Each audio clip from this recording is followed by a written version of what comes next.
What's going on, people? What is going on? Wait a minute. Wait a minute. Today is Friday, right? Oh, Ain't today Friday? yeah, baby. Oh yeah. Oh So yeah. that means it is Friday Night Madness with your boys, Six Man K Styles, as you already know. We in this business here with the enemy of the state, the mad scientist, Mad Mike Sports. Oh yeah. Ooh, yeah, dig it. And welcome to Friday Night Madness. As what we say, this is where all the madness comes about. This is where all the ignorance may come through. But at the end of the day, we entertaining y'all while we entertaining ourselves. So Ooh as we already start this show off, you know we got to hit them with three words.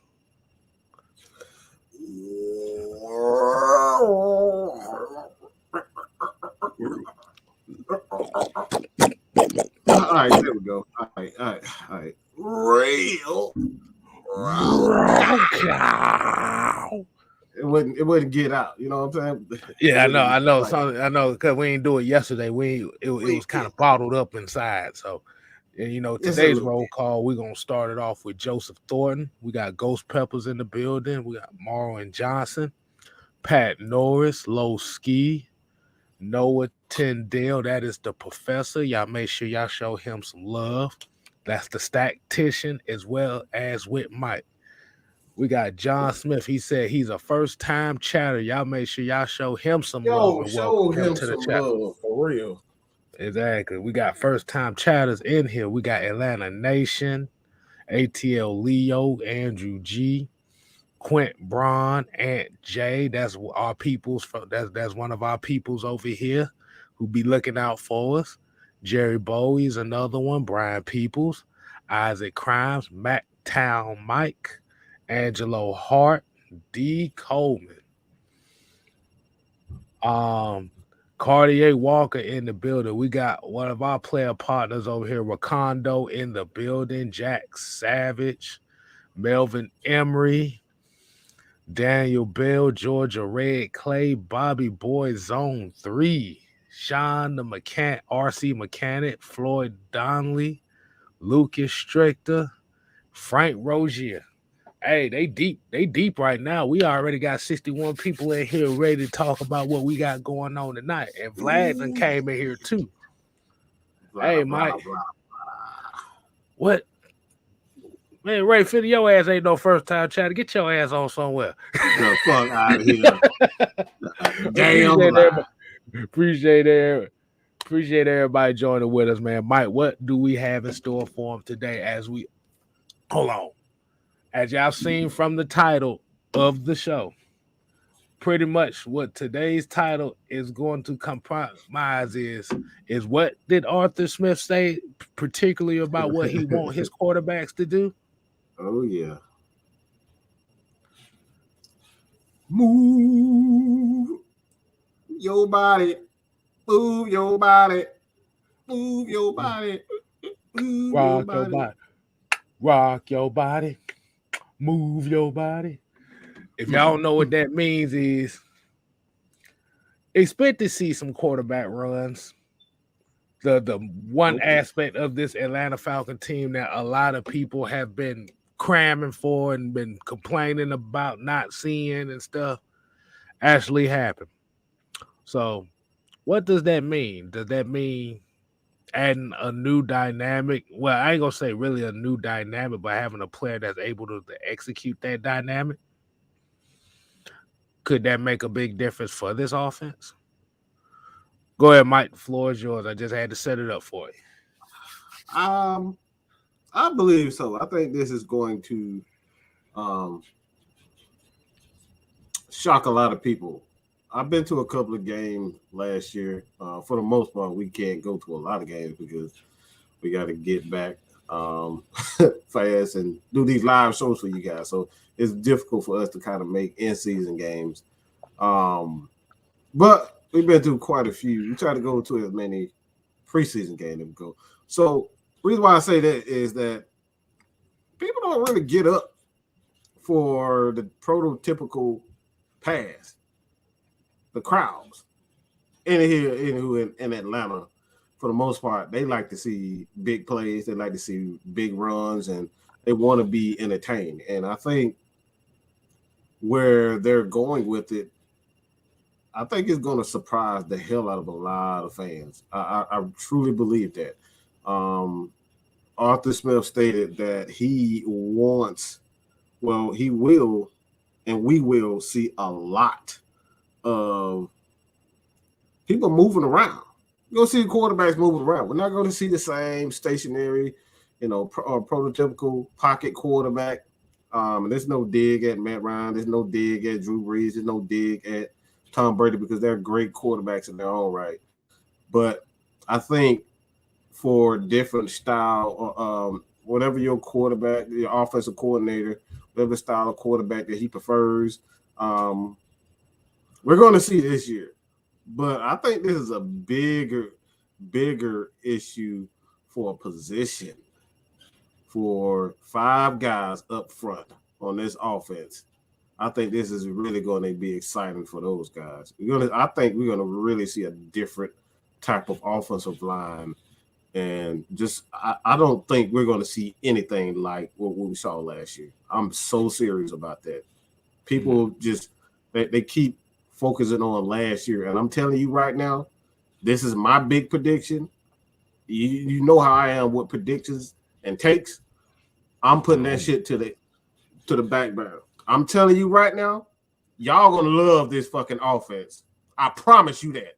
You're gonna love what you see. Because what we saw at Cincinnati, you go back and watch Cincinnati games, you go back and watch a lot of those Tennessee Titan games, they were scoring a hell of a lot of points.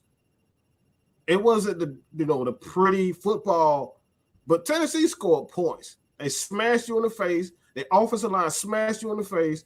The wide receivers smashed you. They blocked. They did everything. And they had big plays in the running games from the quarterback, from the running back, from everybody. So I'm telling you right now, Falcons fans, get ready. Get ready. I promise you this is going to be a completely different offense. Get the fuck ready. Yeah, I'm Brian Peeps. I'm like you. I'm with you. I'm like, damn, Mike with a prediction. Yeah, that is so rare. Yeah. But I told y'all, you know what? Don't look. I'm telling y'all, don't get comfortable with me, because I shock the shit out you. Well, here's a particular thing, and we're gonna kind of go in it like this. As far as we're gonna go ahead and answer the question, as far as why Desmond Ridder. Why Desmond Ridder? If you like Mike said, if you actually look at the offense they run at Cincinnati, you may say, well, they didn't play against the SEC and stuff like that on a daily basis. But if you look at the principles of that Cincinnati offense, it's very similar to what Arthur Smith loved to run. Mm-hmm. The biggest difference is, actually, it really ain't too much of a damn difference because that Cincinnati offensive line was not good. Mm-hmm. Yeah. The running game was half and half-assed. So you bringing in a quarterback you bringing a quarterback into a situation that is not going to shell shock his ass with. Now, this is one particular stat that a lot of people don't really talk about with Desmond Ridder was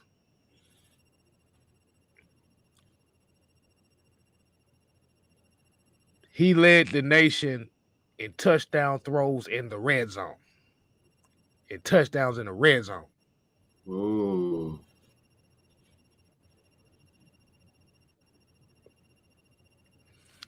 Efficiency. What is efficiency? You could point to a few throws and say, well, he has to work on that. Hell, goddamn, everybody got shit they need to work on. Mm-hmm. But we have to look at the little things. Arthur Smith wants to run that RPO. He wants to run that read option. Even with Marcus Mariota. How the hell TikTok just decided they Oh, want to just make its boy, I thought, appearance on boy, what boy, the hell?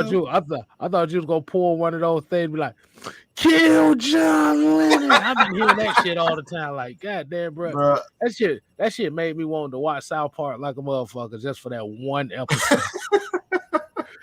Motherfucker hey Butter man, said that. Motherfucker Butter said he read the book. He like, "Kill John Lennon, kill John." That man literally, yeah. I remember motherfucker now. literally went to his dad and asked his dad where John Lennon lived. What his son said? Well, son, John Lennon's been dead for a long time now. He said, "Oh," and he ran around in sadness. But yeah, like I said, if you look at Arthur Smith and how he likes to call plays and what type of quarterbacks that he used to, it's going, like I said, it's going to pertain to moving that pocket to kind of move it all around. But Mike, I got a question for you on this. Sounds like it makes that Justin Schaefer draft pick a lot more valuable than we fucking realize. Ooh. That's why I brought up the offensive line. I keep telling people, man, the offensive line is they're not gonna be in the same places where we're accustomed to seeing them. Meaning you're gonna see a lot of pulling. That's why he brought up Justin Schaefer. Because at Georgia, that's exactly how they use them. They use them in situations where, especially when Stetson Bennett was in the game versus, I don't know, I just draw a blank, but Stetson Bennett was in the game. You They forgot JT Daniels already. JT. I don't know why I was thinking about Justin Beck. I was thinking about Justin Beck. I don't know why, but yeah, they use them in a lot of situations where they pull the guard to help get a blocker in front of Stetson Bennett when he decided to scramble and whatnot, when they had the design run. So you're going to see a lot. I'm going to tell you another prediction also. So you got two of them from me this year. Prepare to see Chris Lindstrom go to the Pro Bowl. This is about to be a huge fucking year for him. You about to see some nasty, disgusting offensive line play. I'm telling you right now, people, your boy Michael Vick had decided to come back and play in the fan control football league.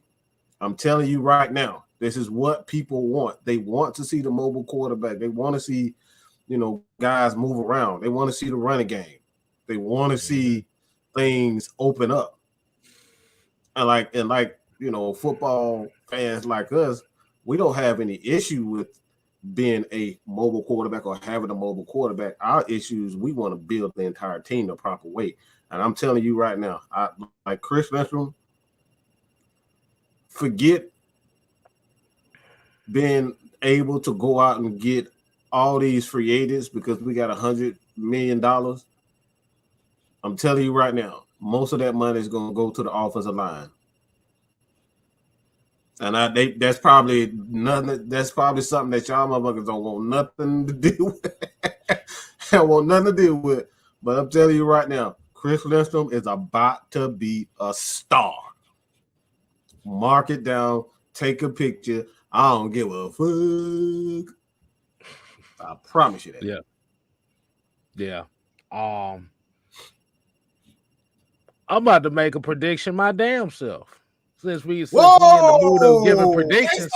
He never do that. Wow. I'm gonna give y'all a prediction right now. Now, we're not guaranteed that this might be right or not, but I'm gonna say it like this. Tyler Algier gonna be the best running back in our backfield this year, come week 7. Ooh, wow. Man. Whew. Boy, you get me, boy. I'm so excited to see this running game, bro. Like, boy, we've been passing the ball for so long. I'm really see this running game. I really am, bro. I'm excited.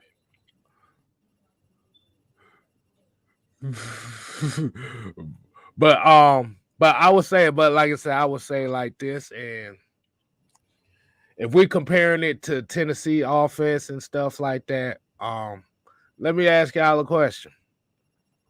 When we pertaining to Tennessee,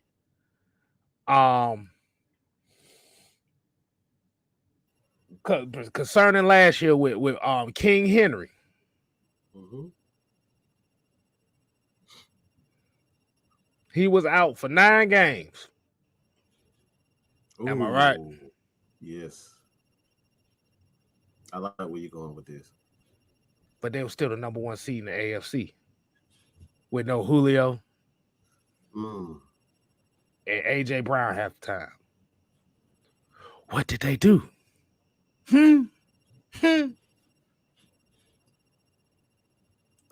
Everybody, what did they do? What did they? What did they do? Yeah. What did they do? I think they ran the ball very well. What did you do? Well, I'm gonna tell you something. 2,400 rushing yards, and 900 of that was by Derrick Henry by himself, which means they had 1,500 rushing yards as a whole total team. Ooh.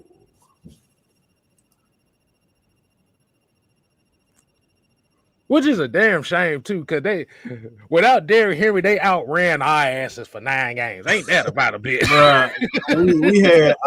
we had 1,400 yards rushing last year. If you do the math on that, that's less than 100 yards a game. That's what 17 games, 18 games. Mm-hmm. That's a lot. That's yeah. We didn't do too good at all. Bro, if you took Derrick Henry out of that whole entire equation for them, they outran us by 100 yards in 9 games. Donta Foreman had almost 600 yards rushing. Mm-hmm. So is Derrick Henry really King Henry, or is he a product of that offensive line? What are they trying to do up here? They trying to establish an offensive line.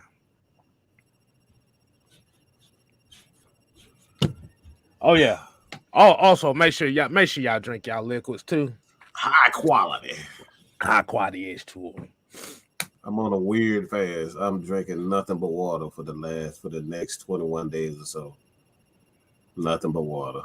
So gotta clean yourself up, bro. Take care of your body. Right. But like I said, I digress from my point. Who outside of Chris Lindstrom will this offense with this ideology of moving the quarterback around, using a lot of these draws and stuff like that? Who do you think this will help the most? Who do you think benefits the most out of this ideology change as far as how they want this offense ran? The guards in the center. I really like. That's why I made the predictions for Chris Lindstrom, and not to take anything away from Hennessy and Mayfield, because I think Mayfield is going to take a step forward too. But I really believe the guards, the middle of that offense is going to be. They're going to be doing what they're bred to do. Be fucking animals. Right. Offensive line are bred to be animals. Okay, that's what you're supposed to do. That's what you want to do. If you are offensive lineman, you want to be disgusting. You want to be physical. You want to put people on the ground. You want to wrestle. Okay, that's your game. Now they about to be able to do what they do. Exactly. See, goddamn it. See, this is why I said this. This is my light skinned twin, the professor over here. Me and him on the same page on this shit. I like, ain't this Oh, about a bitch? Ain't this about wow. a bitch? We doppelganger yin and yang type folks here. Right. I'm black. He's light. Yeah.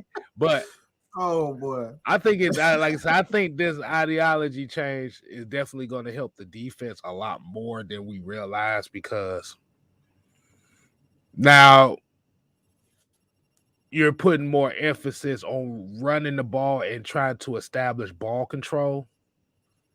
You have the opportunity to keep this defense fresh by running the clock.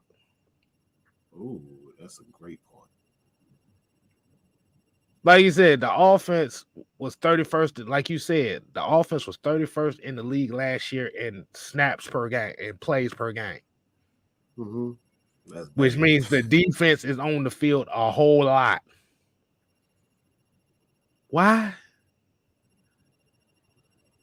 What did OG Sam always say? You got to run the ball, bro. What do I say?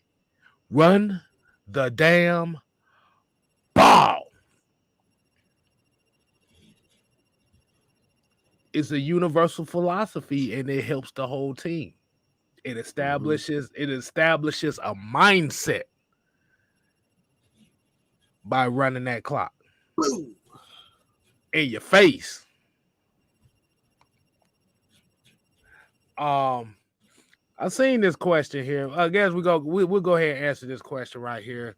He's like, why as a franchise have we not emphasized offensive line even when we had Matt Ryan as QB1? Lack of evaluation, salary cap. No, it's because Demetra, they wanted to build the greatest show on turf and it failed miserably. That's essentially what it did. They focused more on bringing in the skilled players than actually bringing in the uglies to protect the quarterback. That's his strengths. He came in the league as a guy that brought in skilled players. He scouted defensive ends, running backs, cornerbacks, wide receivers, and those things. Those were his strengths. He was never qualified to judge defensive linemen like that, offensive linemen. Right, because you was bringing in offensive linemen, but you was bringing in offensive linemen that was no damn good. Well, right. I ain't gonna say all of them were no damn good, but it was a good portion of them that weren't worth a damn. Because if you actually paid attention to that 16-17 Falcons offensive line, it really wasn't a good offensive line as far as they was good at running the ball. That's what they do. That's what they did. But as far as protecting the quarterback, they wasn't worth damn because Matt Ryan was still getting hit. Yeah, he was getting hit. But the mindset of the team building at that time was we're going to be the most explosive offense in the NFL. That was the mindset behind it, and you can't always be like that. Like Arthur Smith said in the quote yesterday that I said on the show, the great teams know how to rebuild every year. Which means you can't be comfortable with what you got, but you got to improve on it. You can't be comfortable with what you got. Improve every year like you sucked last year. Yeah. And that's the mindset that he has. You never get comfortable with a certain style. This is what this team is going to be. You know what I'm saying?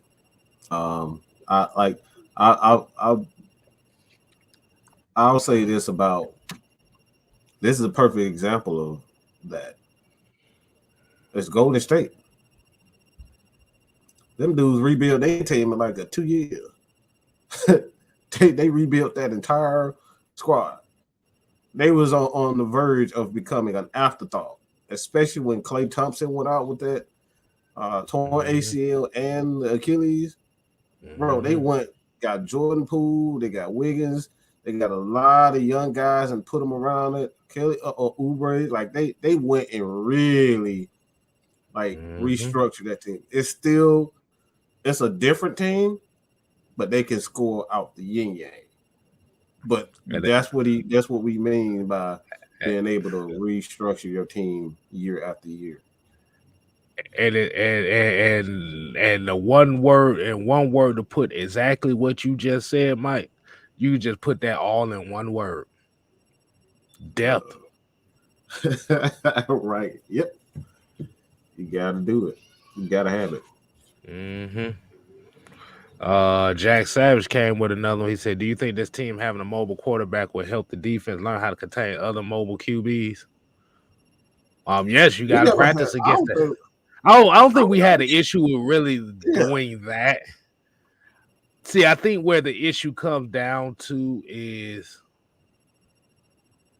like I said, it'll help them a little bit because you're going to be practicing against that. Because you have to remember they've literally been practicing against Matt Schaub and Matt Ryan for the last 7 years. Right.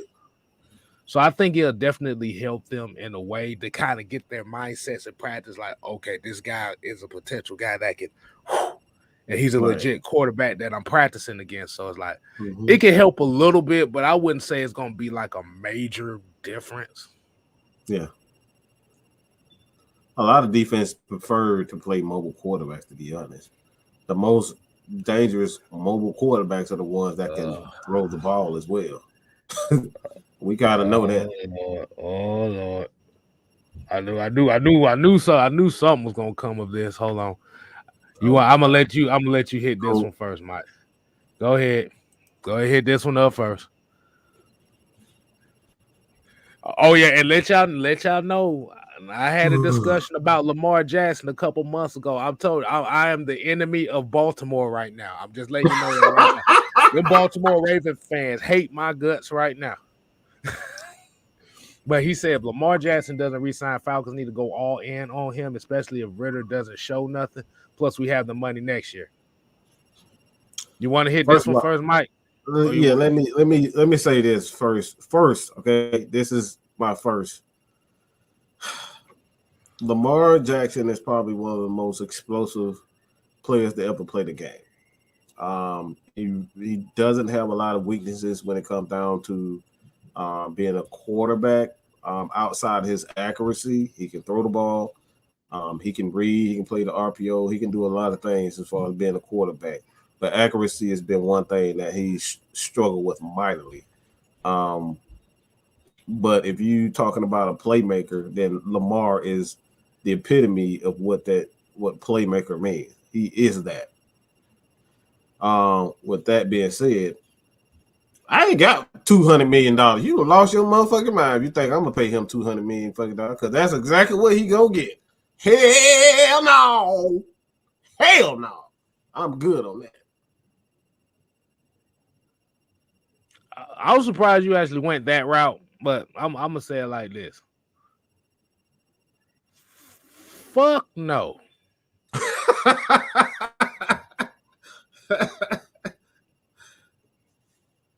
Not because Lamar Jackson isn't good, but I'm like I said, Ridder is the quarterback that these guys have been scouting for the last couple years. Mm-hmm. So they done put their time looking at this guy, seeing what this guy's capable of, seeing if this guy can be the future. Now, you're talking about going all in on a Lamar Jackson. Yes, you're going to have to pay him that money because the quarterback market is not fucking cheap. Deshaun Watson done set this shit up right here. Ooh, Jesus. Boy, I'm getting. You said $100 million. You said the money next year. You bring Lamar Jackson in, 70% of that money is gone. You do realize that, right? On the Yamaha. 70%, at least 60%, 60 to 70% of that money is gone. You still got AJ Terrell you got to deal with, because with Jair Alexander getting the contract he got, Terrell ain't cheap. There go your $100 million right there in itself. Right. Well, now AJ Terrell still got about a couple more years before they decide to do that. But That's $65 million gone right there. So now your salary cap is down to about 30 million.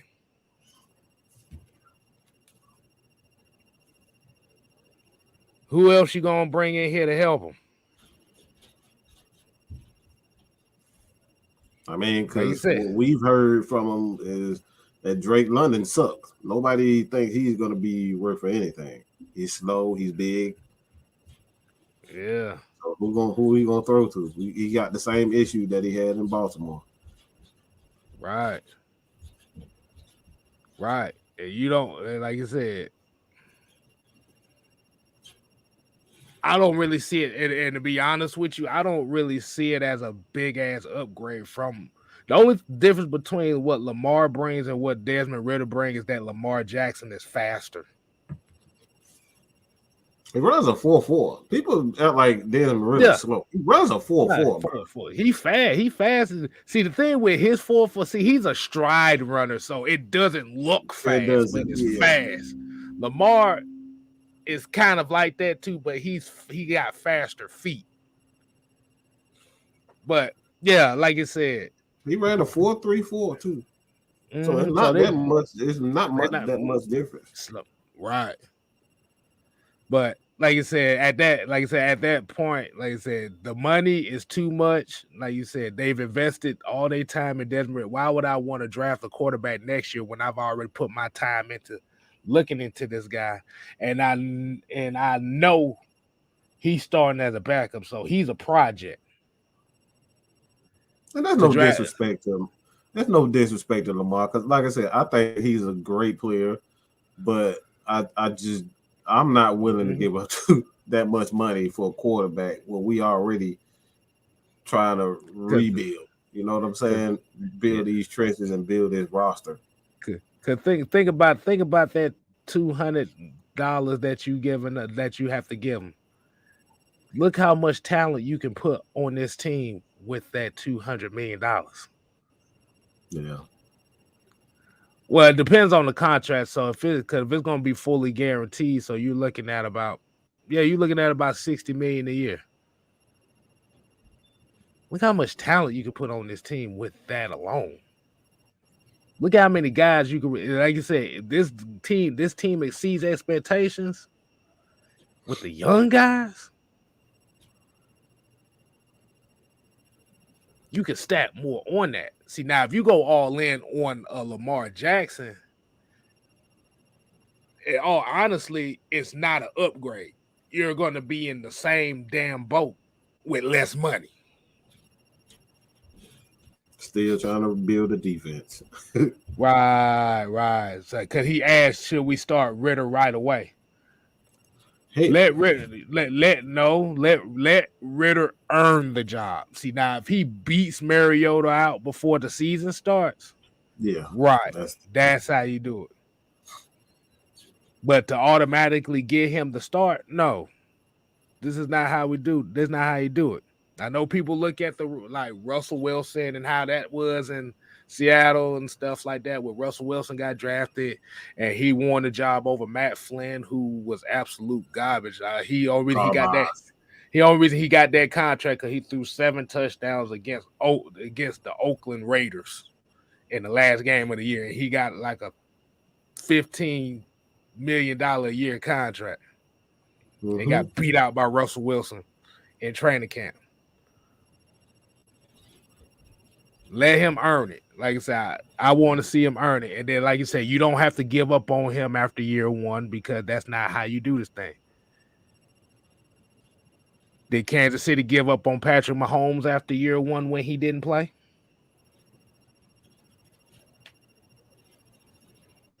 I mean, the same for Denver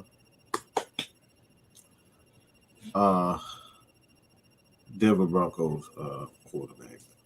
John Elway, like he was a bust coming out. Like he played like absolute horse crap. Right. But they stayed with him, you know, and he eventually got it. That's the same for Brett Favre.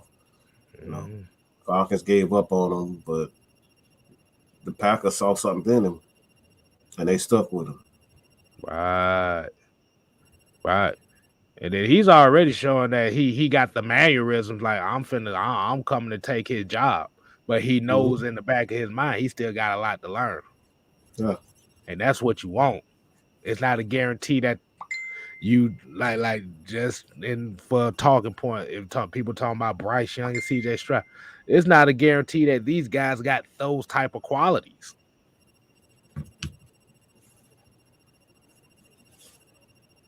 You see them running around. They play Alabama and Ohio State, two colleges that normally don't put out great quarterbacks in the NFL anyway. Ooh, boy. Hallelujah, Jesus. They sure don't. You're taking a huge gamble.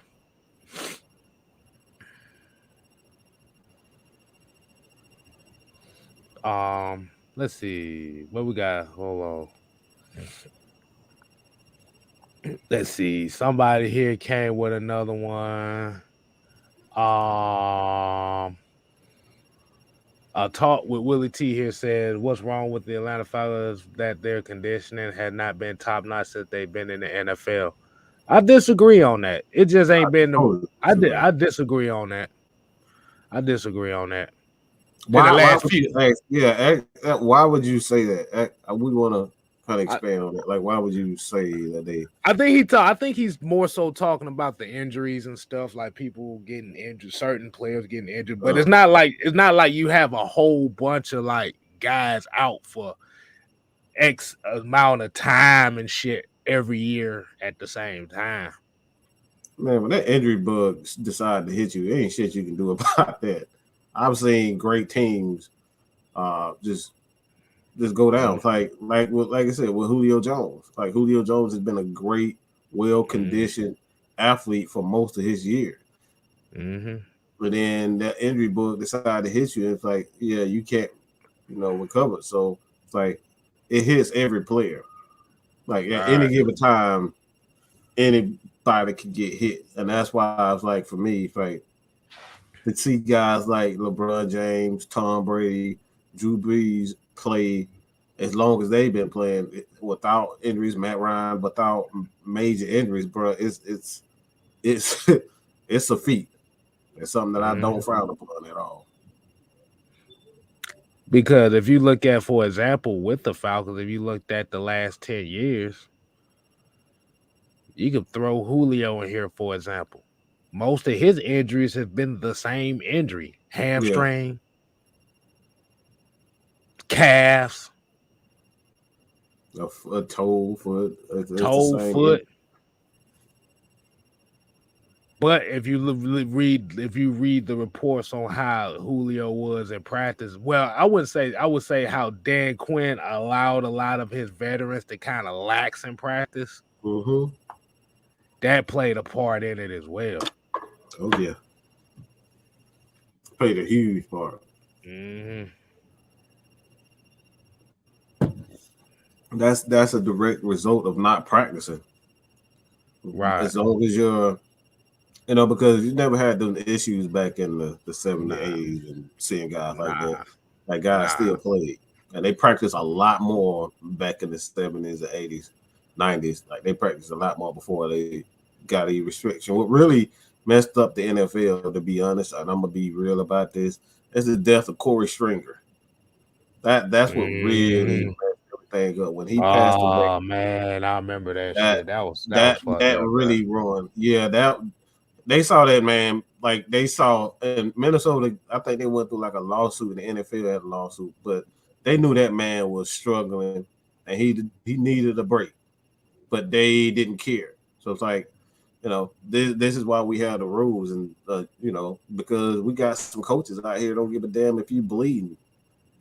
You're not going to the locker room to get any type of, you're just not. They don't care. Hold on, we got a 20 spot from Dwayne Body. Appreciate the 20, man. He said, fellas, he said 10-7 this year. He booking 10-7 this year. Oh. Everybody got their predictions, huh? I see. Because like I said, I want to say this right now. we actually looking at this schedule wise, and we're looking at it. Oh, it's a tough schedule. But if you pay attention to a lot of the teams we're playing, They got a lot of question ain't marks. nobody damn improved on shit. That's it. That's it. We're basing it on last year. Now they all play good defense, but is the defense gonna have the same energy this year? That's why I said we don't look at the top of the screen. We That don't says damn know. We don't they got damn the know. eighth hardest schedule and can easily end up most of the team they playing as one of the worst strength of schedules at the end of the year because these teams could be struggling. Pittsburgh have a problem. They don't even know who the hell their quarterback gonna be for the most part. They don't even know their quarterback's gonna be good. Right.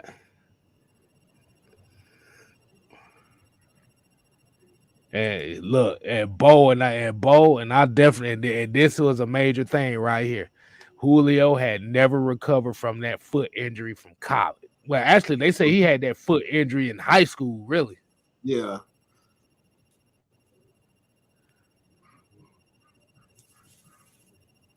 Yeah. So, wow, like I said, we got people predicting 5 wins and stuff like that. I say shit. Go right ahead. Because I'm going to be the one to say at least 7 to 9 wins this year. At least.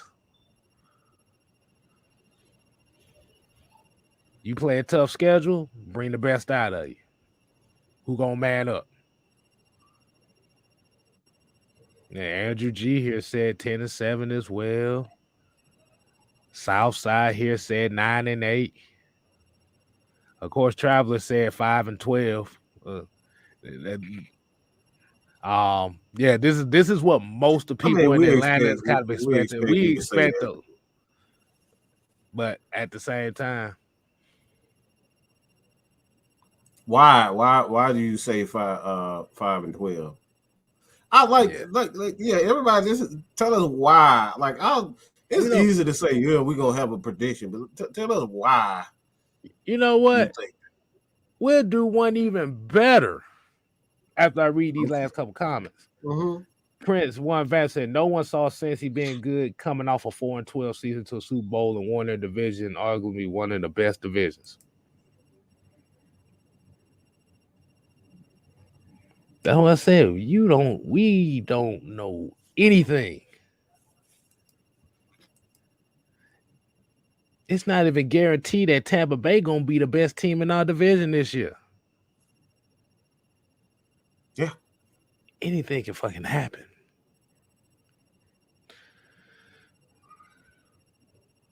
But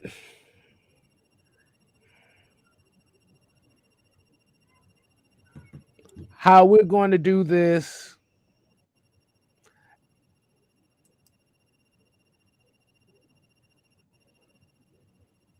I'm going to go ahead and we're going to put the chat in here. But here are the rules. The people that I want to come on first are the people. I want the people that says we have no chance or we have no quarterback. I want these people to be the first ones to hit this link and tell us why. Yeah, that's why.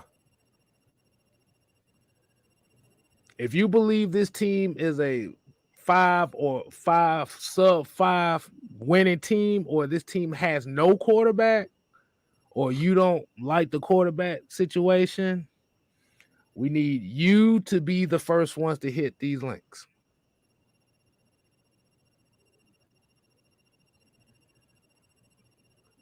And while we are doing that, we're going to read a couple more chats. I'm giving y'all about 5 minutes. If not, we're going to let everybody else on.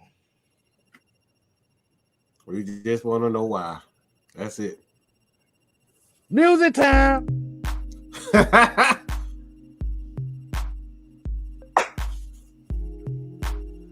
Yeah. You know how Snoop was in that sensual seduction. He was holding his hip like that. He's like, wait a second. Hey, baby. We just waiting on those that say we have no quarterback. I know you know. Wait a minute. We got one in here already. And already. Main thing we want to say, keep it respectful. You give the right energy, you get the right energy back.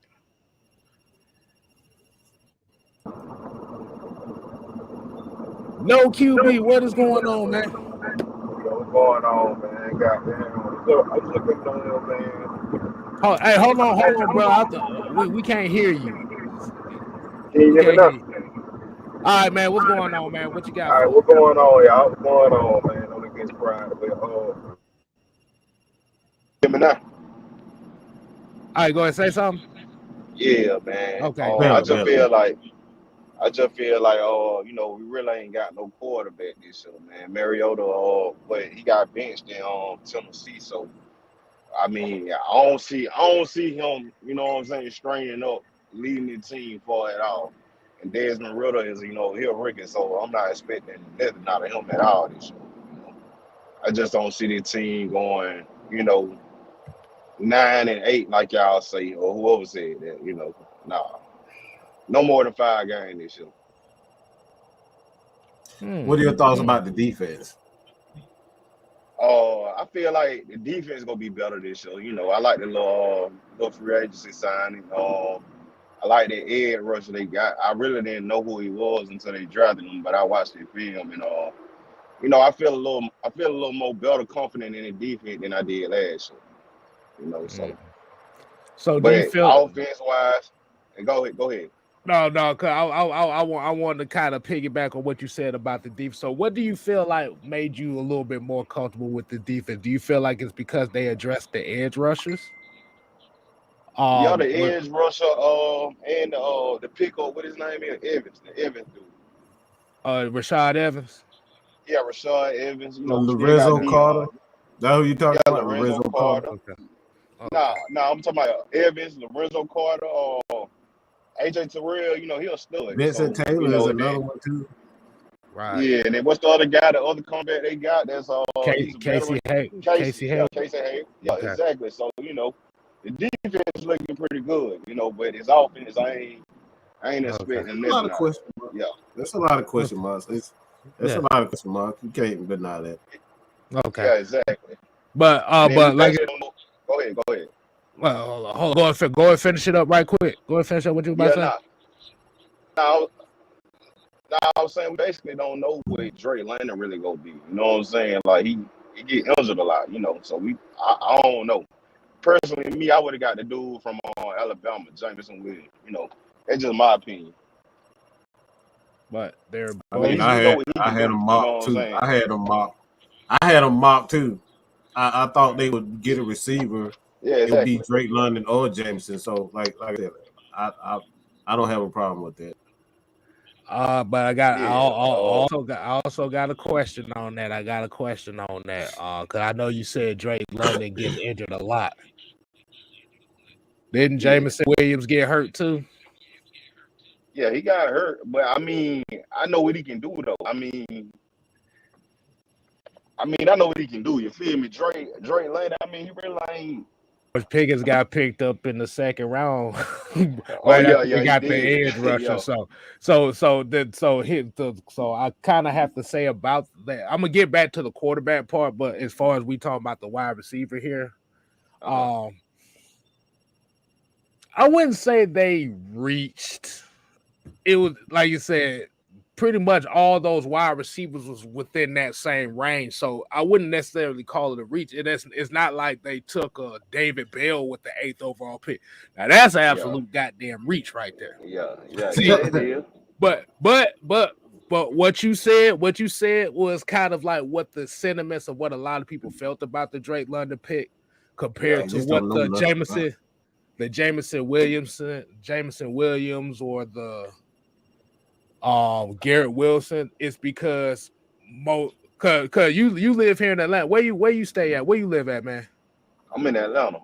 Yeah, I'm in Smyrna, You Georgia. Yeah, you in and we don't Smyrna? see a lot of USC games. So, We don't. I Yeah. said, I think that's one of the major reasons why people is like, all right, who is Mm-hmm. Drake? Because they don't show Right. Yeah, exactly. USC games Yeah, they like don't show that. you exactly. Right. See, but the only thing in like for us, if you watched our shows and stuff like that, how we was kind of like amping for Jordan Davis, Jermaine Johnson, some do. Yeah. But I would have a phone too. yeah, Exactly. I but wanted Jordan Davis. I wanted yeah, him. yeah. But if you actually paid attention What to y'all a feel lot about of them the Eagles? US, Go ahead.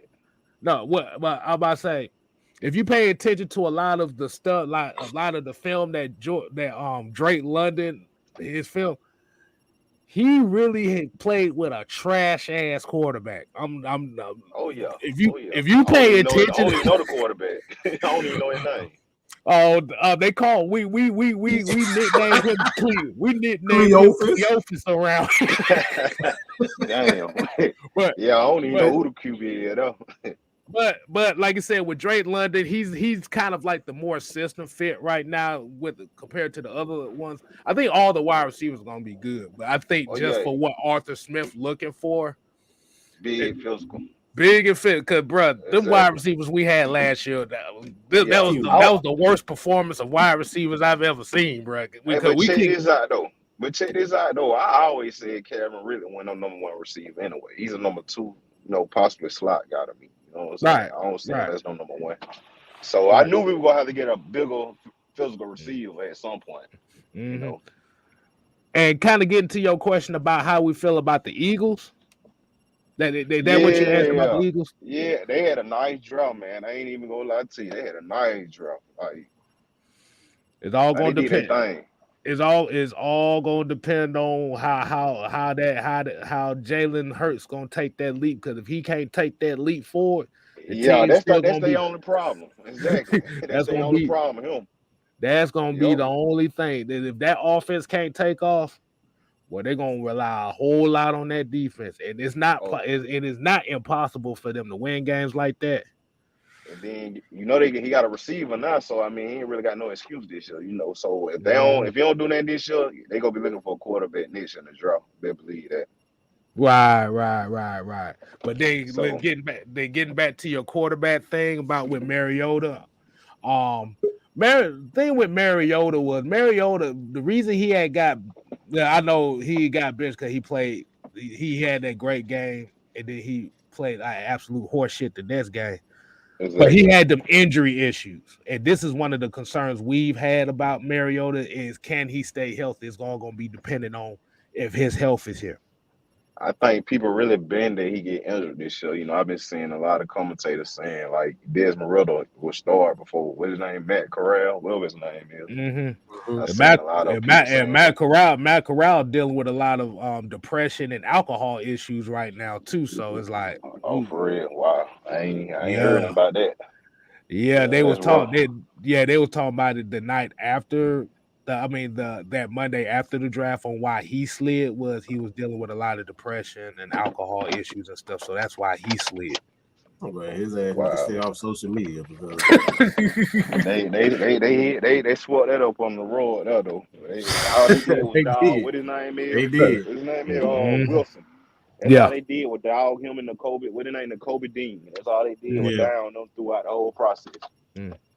See, So with the Kobe Dean's issue, the Kobe Dean issue wasn't a skill issue for him. It was the injury concern, and it was the fact that he opted out the surgery for that injury. So a lot of yeah, I teams heard looked about at it that. like a lot of teams was looking like, I don't know if I should take a chance. Well, I don't know. Yeah, I heard about that, but Right. I feel like he gonna do his thing though. That's just my opinion. I feel like he gonna do his Hopefully you thing, do. man. Because I Hope. mean, in Georgia, he was basically like he was the commander of the field. Him and what his name is, big boy Jordan Davis. They Mhm. basically ran that team. So and Yeah. Trayvon Walker. So Yeah. Yeah, like I said, there's one thing for everybody to be great on that Georgia defense, but outside of Somebody Jordan got to Davis step and the up. Kobe Dean, y'all Yeah, all ain't together no more. So boy, you yeah. better Yeah, come and with that's it. going to be the thing. I That's going kind to of be the feel thing. bad for Trayvon Walker. I feel bad for him. Like, Oh, we gonna see. Jacksonville. Oh, We gonna find out. we go. Like, We gonna see what he's about now. Right, Jordan oh yeah, Davis, right, yeah, yeah, those yeah, guys ain't there yeah, now. So we gonna see what right, he's yeah, about. yeah. Yeah, I think he went to a situation at all. Like, right, yeah, know about right. It's that. right. It is like you said, it's all about the situation too, because like you said, Exactly. The Falcons' problem is we're rebuilding all the way around, Yeah, and like you said, we don't know what N'Kobe Dean is without Jordan Davis, and we exactly. don't have a Jordan Davis, and a lot of people already want to get rid of Deion Jones. So if you ain't got a Yeah, big guy in the middle like that, we don't know what a N'Kobe Dean would be. So that's yeah. why they ended up getting the Troy Anderson kid, because the dude is a big motherfucker, and this dude runs like RoboCop I and ain't gonna shit. lie. I ain't gonna lie. I didn't like. I ain't like that pick up though. Like I don't. I ain't like that. I ain't like Because that because I don't like. Who is he? like I said, that's exactly why is who is it? Because the thing is, their theme is they're not necessarily like it's okay to go for guys that people know, but you have to trust the scout department do its damn thing. Because let me ask you a question about this. Like I said, even though we didn't know a Troy Anderson, let's look at the New England Patriots for example. Kyle Duggar, Yeah. what motherfucking college he went to? Some college called Lenore Synergy College or some shit and got drafted in the second round. Like, who the fuck is this Yeah. thing? I ain't So never Never heard of heard that of shit. that. so Yeah. you have Yeah. to Yeah. so we have to trust the scouting department. And like I said, Anderson's a hell of an athlete, bro. This dude literally runs down everybody to be Yeah. almost 250 pounds. So he big dude and he can run. Yeah. So he's gonna learn. But Yeah. We gonna see. we gonna damn We see. gonna, But I yeah, for hey, sure. but We gonna but see. let me get to a couple of these other folks we got in the back, man. We All definitely right, appreciate you y'all. chopping up with us, man. All right. Yeah, I'll hold it down, man. All right, Yes, sir. man, take it Appreciate you, easy. bro. No All right, problem, no y'all too. problem. You too. All right. See that? See, That's see to all we all, want, bro. Just have a conversation. see That's it. to all the detractors that act like we bully people. That's not what we do. That's You all have the we want, right? conversation. This is what we do. Now, when we got the OG Big Sam on here, on the other hand, That motherfucker looking mighty happy right now. and we're gonna bring these two in here. We got a talk with Willie T as well, man. What's going on, fella? What's Hey, how good? you doing? We're good, We man. We're great. We good, great. man. All Hey, right, cool. man. Hey, man. We're gonna start off with the OG himself, man. Sam, what you got on the guy? What you got on the subject, man? What you feeling? People are actually out here saying that we are going to lose more games than we did last year when Arthur Smith won 7 games with nothing. I'm not understanding these lackluster predictions. They went into the draft and free agency and got their guy specifically. And you really think that we're not going to do better than 7 games? People out here saying we're gonna lose 14 games. We're gonna lose 15 games. What are y'all looking at? Hey, man. I mean, and I want to piggyback off of one other thing. Okay, people keep mentioning Mariota getting benched in Tennessee. The man tore his leg completely up, broke and ligament. That can have a mental toll on you. When he came back, he was not in the mental state. Hold on. JC 730, you came with the real fan comment, so you gonna have to come on down. You can't be talking about being a real fan and don't come on down. And while we waiting on JC to hit that link, Willie T, what's going on, man? Hey, how you doing, sir? Hey, Hey, I man, we had good. put like two comments on there. One, I was saying about Deion Jones. He had some of his best years with the Falcons when he played middle linebacker. I was just saying instead of, and I understand the salary cap and stuff like that, he gonna cost the Falcons something if we keep him. But I was saying if you move him to linebacker, that would it would strengthen your core with a guy who know how to play that position. Plus, he fast. I realize he give up size, but he can play that middle linebacker real well. And then another thing I want to hit on is the condition of the Falcons. If you look at the Falcons towards the latter part of the games, the third and fourth quarters, you can see that teams kind of like pose their will. I think they just do a little training. I mean, I think they train at the training camp, but I don't think they train on their own. In order to be good, you have to train when you're not practicing. You got to go out there and do something on your own. You see what I'm saying? So them the things I want to discuss. Go ahead. I want to hear y'all's opinion. Oh, so it's just it's more so. I kind of get where he's going with it as far as he's talking about like the little nagging injuries that kind of hurt some of the players. Is that kind of where you was going with it, Willie? No, I'm talking about when they're competing on the field. I'm talking about in game time towards the third quarter, the latter part of the game, the third and fourth quarter. It seems like team posts their wheel on it. They kind of like you can see like that's an easy fix. Yeah, I already know where you're going with that. It seems like they not in shape because it seems like other teams getting stronger. And they seem like they be peeing out a little bit. I noticed that about them a lot because I play sports myself, and when I play sports, one thing about when I play sports, I realized we practice all the time, but then I did a lot of stuff off the field. You see what I'm trying to say? So I practiced off the field. So when I got to them third and fourth quarters and overtime, I was able to kick it in another notch. You see what I'm trying to say? Let me just answer this in one stat. The Falcons were 31st in offensive snaps. Mm-hmm. You understand where I'm going with this? They were 31st in offensive snaps. So if the offense isn't getting first downs and the defense ain't getting off the field, then that's what you're going to see in the fourth, the third. A lot of times at the third quarter when we come out of halftime, we're close, and then, damn, we can't get the ball back. Why? Because they're getting in the groove. We tired as hell coming because the offense can't sustain a drive. They can't run the ball, and this is the reason why I'm excited for the team now because we got now we're going to have essentially two running backs. We're going to have a quarterback who's going to be able to get those, convert on third down. We're going to have a running back to be able to convert on third down. That right there is going to solve a lot of issues. And this is one of the main reasons why you go back and look at the Falcons the past 3 years. They rushed for about 1,400 yards. That's an average under 100 yards a game. 100 yards a game out of 17, 18 games, that's not good at all. Why? Because now you got a Julio Jones and Matt Ryan.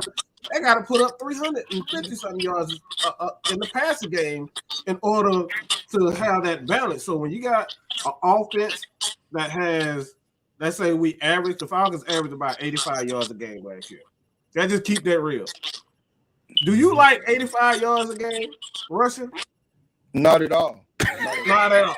See, and that's the issue. When you rushing the ball for 85 yards a game and you're passing the ball for 250, that's when you're going to see these guys on the defensive side of the ball get tired. That's when you're going to see the offense get tired because the offensive line, for the most part, they always in pass block situations. So this is where we're going to see the worst out of a Caleb McGarry because that's not his strength. This is where you're going to see the worst out of a Mayfield because that's not his strength. When you put these guys in a position where they can succeed, Mayfield is a dirty run blocker. Caleb McGarry is a dirty run blocker. Jake Matthews, these guys want to be physical. That's their strength. So when they're not doing what they do best, that's what you see. And that's why in the fourth quarter things get out of hand is because we can't run the damn bop. Okay, you feel me? Or AKA the Amber Rose Sukihana slut walk defense is in full effect at the time. Mm-hmm. They're not, like I said, we have to remember the team was not built to be physical. It was built to be for speed, score quick, just run with a chicken with his head cut off. So when the games are close and teams have that running game, that physicality, because when they look at the Falcons, they look at them like, they're supposed to be physical. I'm gonna punch them in the mouth. They ain't gonna do shit. So I wouldn't say it's necessarily the conditioning. It's just the fact that the team was not built for the smoke in those situations. Because when you looking at those third and fourth quarters, when it's close, that running game is your best friend. Yeah, but when your running back can't do nothing but average 2.2 inches of carry, and your receivers are getting power bombed on the line of scrimmage, what can you do? Yeah, I mean, I get that, but you know, when you play football, you got 22 starters. Okay, when you got the offense, if the offense kind of like is not getting the job done, I agree with you. They were struggling on offense. But then again, it was time for the defense because they starters as well. They're supposed to step up. Now, that's why I say the condition. Before you even go any further, I'm gonna just say this: is depth. Before I see where you're going, and you have valid points. Mm-hmm. But these are not. Each team average about 70 snaps per game, or each team about 70 snaps per team. So. Mm-hmm. When you have one side of the ball, they got 90 snaps, and the other one got 60 snaps. You know what I'm saying? So you got look, like Sam said, he says power bomb. If we take turn power bombing each other, and you can't get up for one power bomb, I power bomb, this shit is over with. Mm-hmm. It shit is done. Mm-hmm. I get one good power bomb on your ass, you done. Yeah. So the other team keep getting up. You get up, I get up. You get up, I get up. Somebody gonna get hurt at some point. Right. And when that one person, usually the Falcons are gonna get hurt. And all right, we're gonna say, all right, our tag team. We're gonna tag. I'm gonna tag K-Style. My back hurt. And he get in, he say, "Oh hell no, I ain't getting in the damn. What the game over with? The game over with, bro. You can't do nothing about it. The game over with." That's the Falcons' issue. They have nobody on the bench that's gonna come in and say, "Hey, man, I'll take that power bomb." You know something? You know, I get all that. I get all that. But this my thing, and I got to stick to it. And I just want y'all to look at it this year. I hope they improve in that department. But I'm gonna tell you, in order to be a great team, you know, like I said, you got 22 starters. They gonna have to be in condition on both sides. If the offense is not getting it done, then the defense got to get it done. If the defense is not getting it done, the offense got to get it done. If you're gonna be competitive.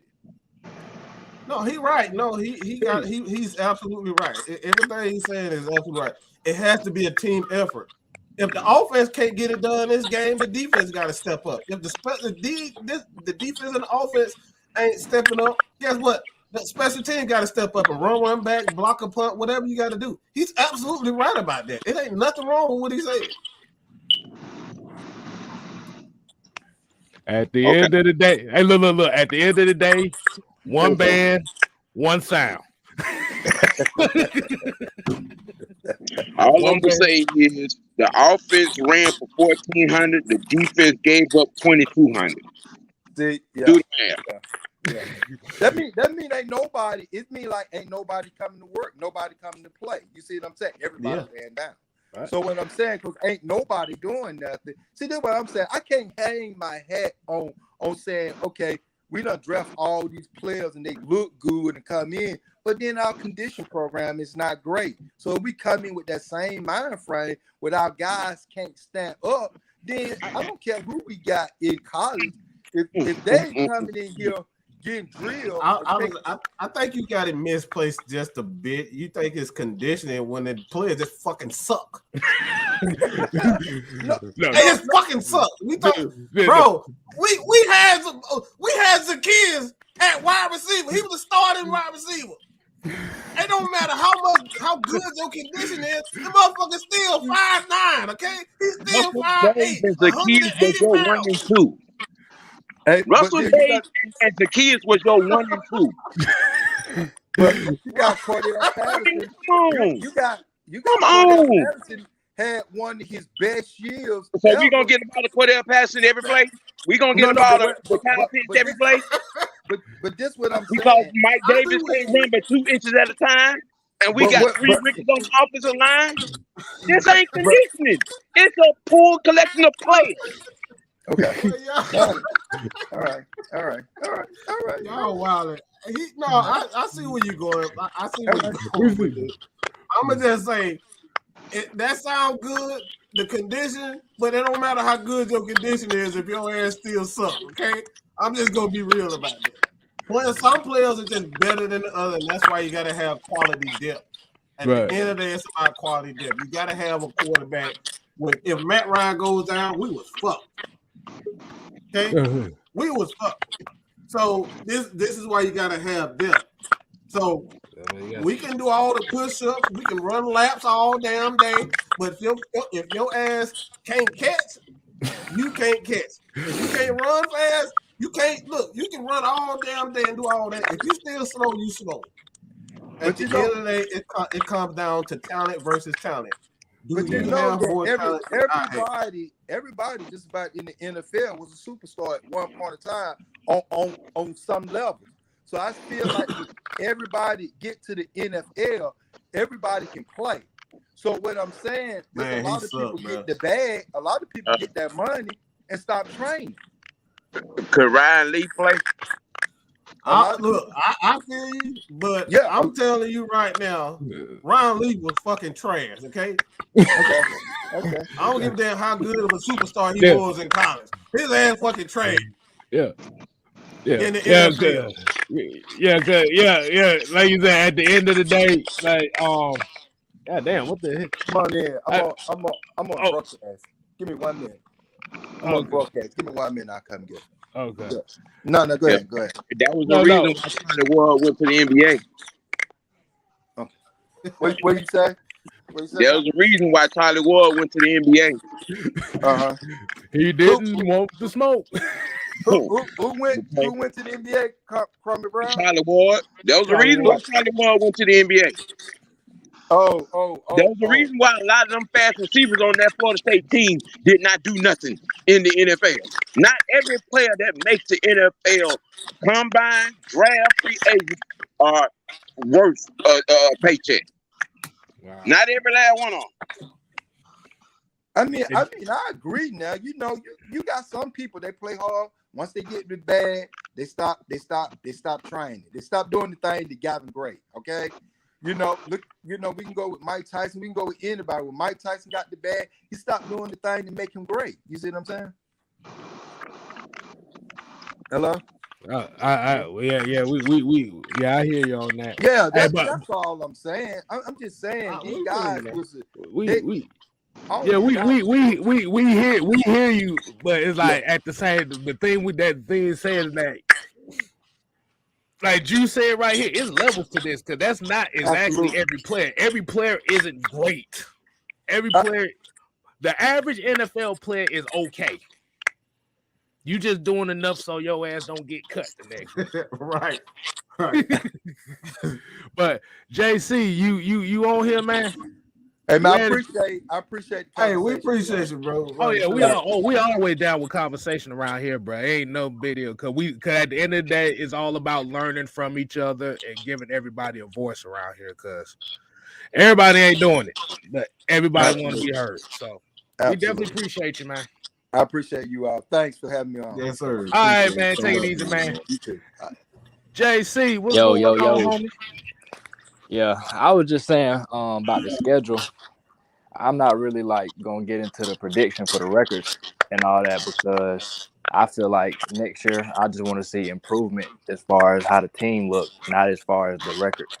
Like he said, we won 7 games last year, so he was saying y'all don't think we're gonna win more than that next year because of the pieces we added. But I mean, say if we lose to the Rams and we lose to like Cincinnati, but we lose by a touchdown and we don't get blown out like how we did against Dallas last year or this year. I see that as an improvement, whether we win or lose the game. You know, I just want to see the team look better. I want to see a better run game, a better defense. I'm not really too much looking into like the win-loss category right now because whether they want to say it or not, it is kind of like a turnaround season, like a rebuild season. We're trying to build something right. So this not really like a win-loss type of thing at this point to me. I'm trying to figure a question out to ask on that. So I got one. Sam, you always got a damn answer. What's what's going on? Listen. Since 1978, bro. Since 1978. That's what I'm gonna say with that. Since 1978.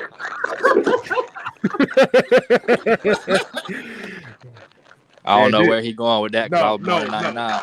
No. Basically, what he's saying that this team, this franchise has not been consistent as far as winning, as going all the way, really going right. all the way back. I understand that. I'm a fan, just how we all a fan. But what I'm saying is, if y'all going to next season expecting a certain amount of wins versus actually expecting just general improvement, like I'm not expecting no 9, 10, 11, 12 wins next year. Like if we get back to 7, I feel like it depends on how we win the games we win and how we lose the games we lost at the end of the day. That's what I'm saying. So here would be my question for you.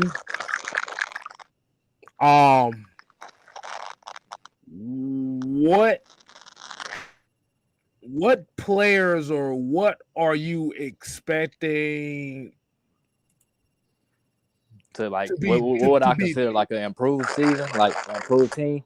Yeah, what are you expect? Like, what are you expecting to see, especially with this with now this new era now coming from last year? What are you expecting? Coming from last year, I want to see Arthur Smith type offense, which is running the ball first. You know, I want to have a consistent run game. I think like towards the middle or the later half of the season, we had like 3-4 good games. I know the Jacksonville game and probably like after that where we was running the ball consistently, but it kind of fell off or it'll be inconsistent. So I want to see that all year. We struggle getting pressure, getting sacks, getting turnovers. So I want to see that improve. And if we can start to build on that, then I can't really come into the season to say if we don't win 7 or more games, then it was a lost season. Look, I got you already. I already know what you about. You ain't trying to hear shit until you see shit. What you mean by that, Mike? Right? You don't believe the shit until you see it. You don't believe there's a God until you actually see God.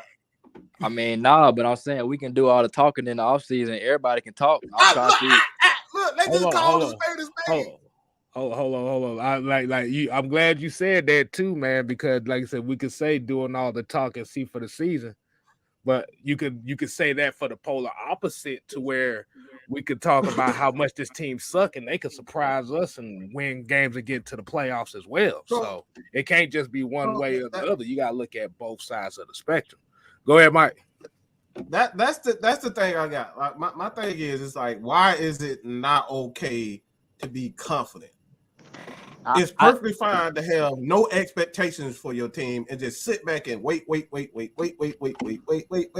I feel like that's the whole conversation I was trying to make, though. I was saying don't come into the season saying if they don't win us X amount of games, it was a lost season or they didn't improve. Because what if we better in the run game than we was last year, better in the turnover department, better in the sack department, but we got the same amount of wins or less wins?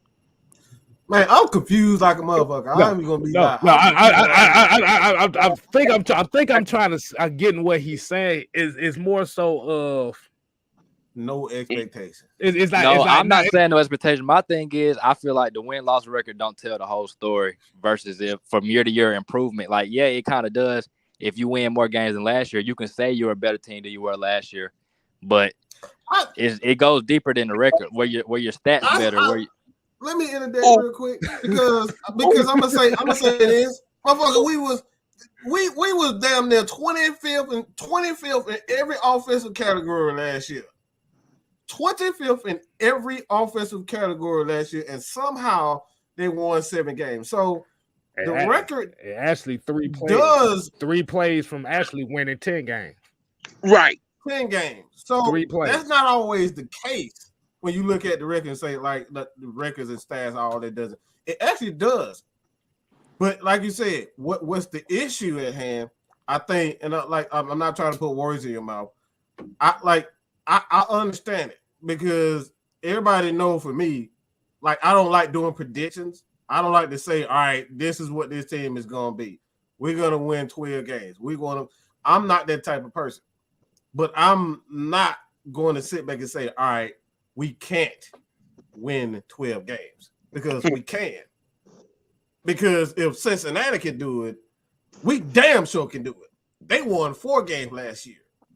I mean, the year prior to the previous season. Last season. Right. So if they can do it, why can't we? Because we have to look at it from a standpoint of the NFL season changes every year. Oh, wait a minute. Go ahead, Sam. I see you over there raising the you sitting over there doing I apologize. I apologize if I came off a little bit, but yeah, I like to. Go ahead, Sam. Go ahead. Here's what's funny. Let's back this up the year before Arthur got here. We barely won 5 games with y'all receiver savior and his protege and all the rest of them that was on that squad. 5. We barely won 5 games with a loaded roster, with nothing and won 7 games. And y'all want to sit here and talk about you want to see you can't see improvement. When this man, I don't think. No, that's not what he's saying. That's not what I'm saying. See, so you saying you keep bringing up the 7 games. So if the Falcons don't win 7 or more games next year, you just see the whole year as a worse year than the year before. That's basically what you're saying. No, that's I don't have any expectations. He's just waiting to see. It's nothing wrong with that. It's more. He's going by game. Right. That's his thing. He's doing it game by game. Well, game by game, should tell you that this season, with what they've done and assimilated and put together, is going to be better than 7 games just on his coaching skills alone. I feel like you can't say that. You can say it's a prediction at the end of the day, though. That's how I feel. Like you can't say the Chargers are gonna win a Super Bowl because they look the best on paper. You can't say this. At the end of the day, it's about when they go play. That's how I feel.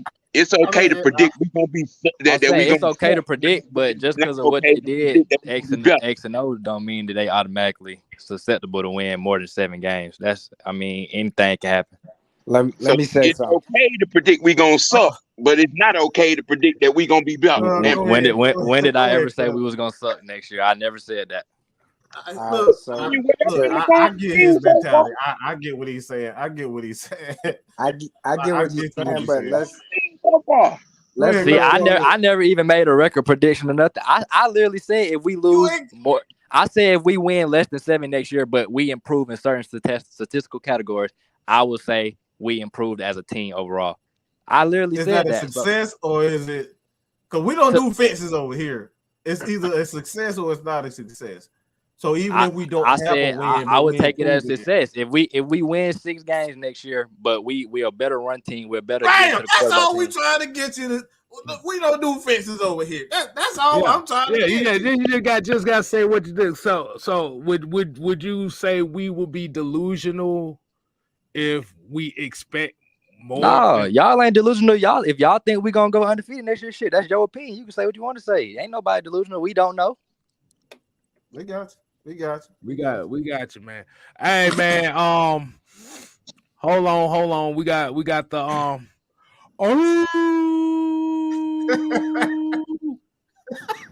Oh God, he's shaking his head already. So it's the Wolf. You already know. Shout out to everybody that's on here. What up? So protect your neck, Wu-Tang Clan. That's what I'm gonna refer to. Protect your neck, because Arthur Smith is protecting his neck. Right. Okay. Now, he came out with an interview May 10th, Falcoholic, before the schedule came out. Correct?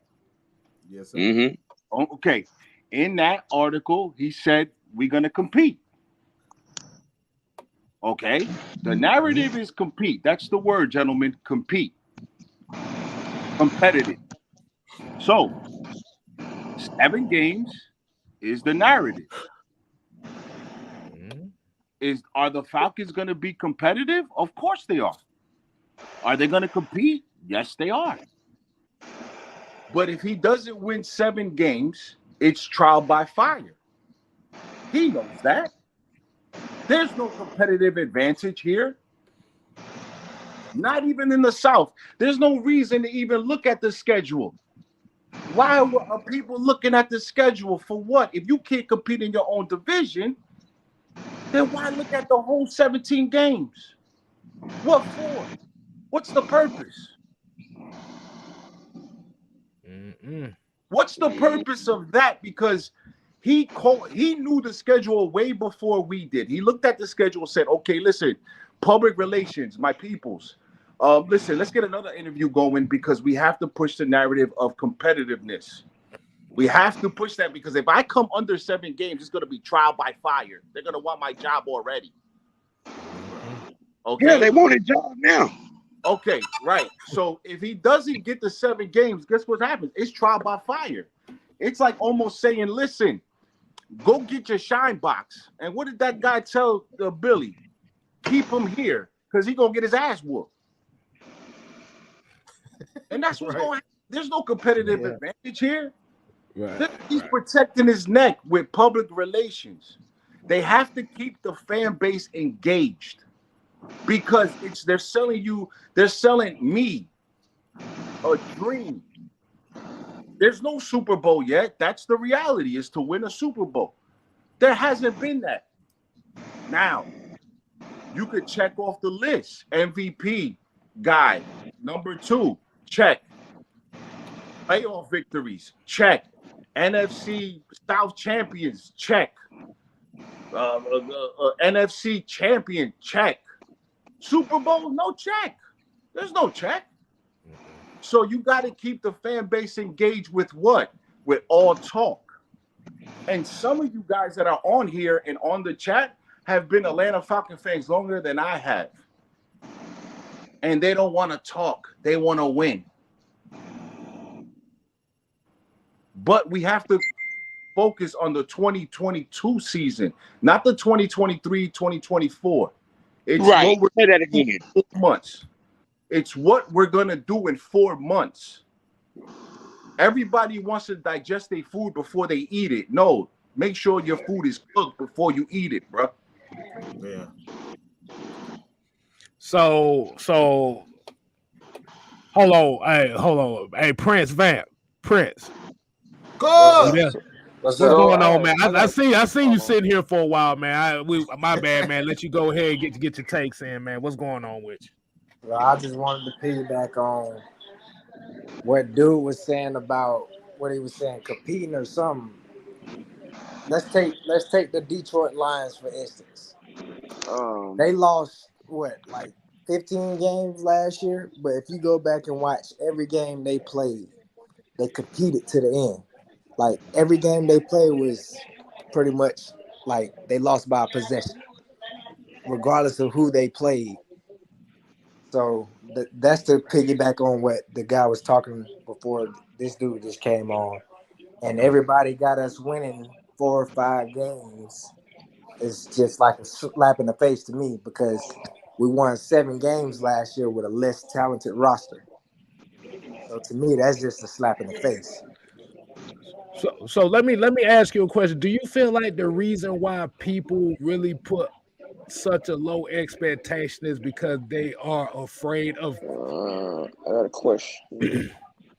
Hold on. Let me finish it. Let me finish the question right quick. So do you feel like do you feel like this for everybody? This for everybody. Do you feel like people put that low expectation on the Falcons because they don't want to get there? They're afraid of getting their hopes up high and it doesn't work out? I wouldn't say that. I would say it would be like just based off previous seasons, we show inconsistency. So Right. I guess people judge us based off that. That's just my opinion. They don't Right. trust the process. They don't trust. They don't trust it. Right. Yeah.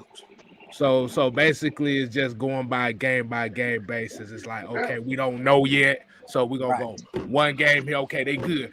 Next game they do good. Okay, we here. Okay, they did bad this game. Okay, boom, good this game. But if it's like bad, good, bad, then everybody looking like son of Right. a Yeah, bitch. they know what to expect. And that's Right. the biggest thing right now.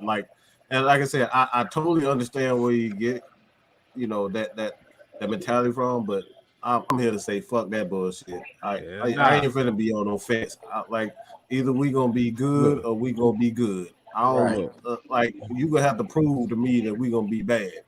Because does. I believe everybody got a chance. At the end of the day, the little 5 foot ass 2-3 Muggsy Bowles can play in the fucking NFL, in the NBA. You can't tell me that the Falcons don't have an opportunity to win games. Right. You ain't trying to hear that shit. Like it's And not only that though, but the games we lost, we could have arguably won like 9 to 10 games last year. We was a possession or a stop away from winning games. 3 plays from 10 to 7. So 3 plays. I just feel like it's always the Falcons. Everybody want to say, "Oh, we this, we that," and I don't really pay attention to them experts because, as you saw with the draft, it was so unpredictable. Mm-hmm. I mean, none of the players who they said that this player's gonna go here, they was absolutely 1,010% wrong. So I just stopped paying attention to it. All right. Wolf like he got someone. Hold on. I've been holding this in, man, because before you go off, let me get Miaz Clark in here, man. What's going on, Miaz? All right, so I know like the Falcons got a hard schedule and we want to compete this year. So like we're not taking for a quarterback this year. That's just Arthur Smith. Like he's like a good coach. He's like that's so dumb. We don't need to tank. We just need some defense like Jalen Carter and stuff like that. I would say that would be a good pick. So do you think so? So would you feel like the Falcons? So what is your idea? Okay, you said you're not good for the tanking mindset. Am I correct? Yes, sir. Okay. So what is your expectations for this 2022 season for him? Because by the way it looking like with Jalen Carter, if the Falcons were any chance of getting a Jalen Carter. Now. Yeah, man. Hold Sorry on. about that. My grandma was talking to me. Okay, you good. So what's your expectation for the Falcons this season? I expect them to come out and play hard and fix the old linemen. Okay. Oh. Wait a minute. Hold on. Wait a minute. Who is this? I know who it is. Ryan Howard Sue. Devontae, what's going on, man? What's going on, y'all? Just finish that game. I ain't gonna talk about it just yet. I'm gonna let y'all go ahead with these Falcons too, man. Man, hey, Devontae, what's your take on this, man? What you got on your mind about this? I just wanted to say, for all that we talk about the national media and how they, talk about the Falcons, we got to actually view them ourselves in a different light. Because us as a fan base don't talk about them well. It don't matter what they do. You draft Drake London. Everybody want to talk him bad. Our own players, we want to just ship them off. Grady Jarrett been a leader on this team for how long? And everybody was like, well, his contract coming up. We could just get a 5th rounder. We don't even respect our own team. So it's like, to me, how y'all going to expect the national media to respect the team if you don't respect them yourself? Correct. And point blank. Right. Hey, I'm about to say, Alex, what you got down there, man? Alex, you there? What's good, EK Styles? What's good, y'all? What's going on, What's up, man? dude? Oh no, I don't know if you guys feel it, but I got a rant coming on here. All right, Okay. so Does this involve the Kansas City Chiefs? I told you not to say that name on this channel. Come on. What? Wait a minute, this is my channel. I can say Kansas City Chiefs on this motherfucker. Well, what you got? What you Praise got? the What you Lord. got? What you got? So I think so with regards to how the fans see the Falcons, I see both ends of the coin, right? I don't think that being pessimistic is the best way to go out and look at this, but I don't think that I don't know. I don't think that it's every given Sunday. For example, um, when we play the Saints week 1, right? Some of us, or sorry, the Aints, my bad. When we play the Aints week 1, a lot of people were already counting that in the bag, which, don't get me wrong, I still think that our team is better, but I also know what their scheme is and what that does in regards to our scheme. So I'm not saying that this is going to be an easy W. Like, for example, literally all of our games are not easy Ws. So each game can go either way, but I think that there's like a balance of believing in what Arthur Smith is doing, not just for this year, but for next year and the years after. For heck, if he gets fired, for the next coach, I know that, or the next coach and new regime, they're going to be taking over a better spot because of what Arthur Smith is doing right now. So even if it's not looking like, oh, we're playoff contenders right now, it's like if Arthur Smith and Terry Fontenot were to get fired today, we would be talking about them or talking about how they did well for our for the new regime better than how we were talking about with Dan Quinn and Thomas Dimitrov. You get what I'm saying? Like, that's the way that I'm viewing our season and us as Falcons fans. I don't think it's fair for us to come in saying, well, we're not going to win this amount of games and yada, yada, yada. Yeah, it's a tough schedule. It's a very tough schedule, but it's every given Sunday. For goodness sakes, the Jets beat the Rams when they got in the Trevor Lawrence draft. So any given Sunday. The Jacksonville Jaguars beat the Buffalo Bills last year 9-3. Or was it 9-6? That was a good game. Let's not forget Miami beat Baltimore as well. Right. Beat the dog shit out of it. Shout out to Brian Flores, And by that the wasn't way. even That's a how they shock. won that game. That was no surprise. All right. Brian Flores was the MVP of that game. We just got to focus on our team, from there on out. I know fans, had a tendency to look at other teams. Oh, look at how much the Chargers got. Look how much the Colts got. We don't know what we got as our team. There's a bunch of potential, but y'all don't want to look at it. You don't want to look We at it. got Don't want to to believe in it at all. we got to detach our emotions from the narrative, and people got to pay attention. Mm-hmm. Falcons are playing chess, not checkers. Because What is if you know anything about checkers, your pawns can make certain moves, but your pawns can also take out some of the biggest players on the chessboard. Case in point, why do you think Arthur Smith and Terry Fontenot are drafting players in free agency and in the draft that A, fit the scheme, B, have played on teams that either some of the coaching staff has coached on or whatever? It shortens the learning curve during preseason. Number two, the pieces on the field that were here before, they played on a team that went 7 games last season. Now you got to think, you got quarterbacks now that are mobile. That makes the offense flexible. That throws the defense off because everybody is looking at this like they're gaming for Matt Ryan. He's not here. So you don't have a pocket quarterback. So your defense is going to have to watch, adjust, and then plan. That's going to give us a slight advantage in certain games. Now, granted, people going to think, oh, well, Arthur Smith will show his hand in the first 3 preseason games. Not so. He going to have a certain playbook for that. He going to have a certain playbook for the main season. The key is to watch the first 3 preseason games That lets you know how well the offense is gelling, how well the quarterback is doing, how well the defense and special teams is doing. That is your litmus test. Because we all know the Falcons going to want to go hard against the Aints because, number one, it's at home, and then it's a rival. And like Lo said, if you don't beat none of your teams in your division, it really don't matter because then that sets the tone for your season. Second thing is a lot of these teams that we're going to go up against, they got a lot of internal issues. If they don't fix them internal issues, it's going to show on the field. So I'm not saying we're going to be Super Bowl bound, but I'm pretty sure we'll get to the playoffs because, like you guys said, we were 1 or 2 games away, a couple of plays away from being in the playoffs. So you can't get bottled up and caught up in all this narrative because everybody want to be right. So they've been saying the Falcons been sucking for a long time. They want to keep that narrative because nobody want to eat crow.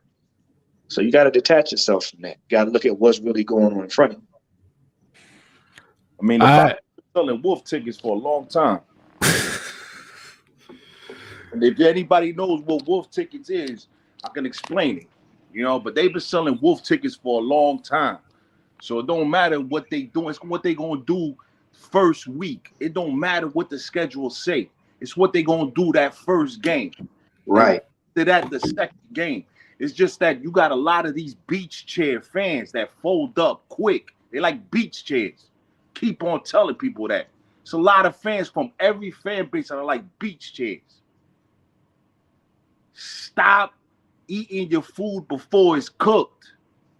Enjoy the process. And before anything, I would like to congratulate all 40 cheerleaders that made the squad this year. I didn't get a chance to look at that, man. I heard about it. I didn't get a chance to look at it. Cheerleaders, baby. Nobody's saying nothing about that because everybody worried about, Arthur Smith. Man, shout out to the people that's working hard to keep the fan base engaged. True that. Facts. True that. Wolf shit. I'm trying to tell y'all. Hey, man, that's the wolf man right there. Because, like I said, we energy. Rice and beans energy, boy. He go. Ya tú sabes lo que es. Si no es eso, es la otra cosa. Ya saben. Yes, sir.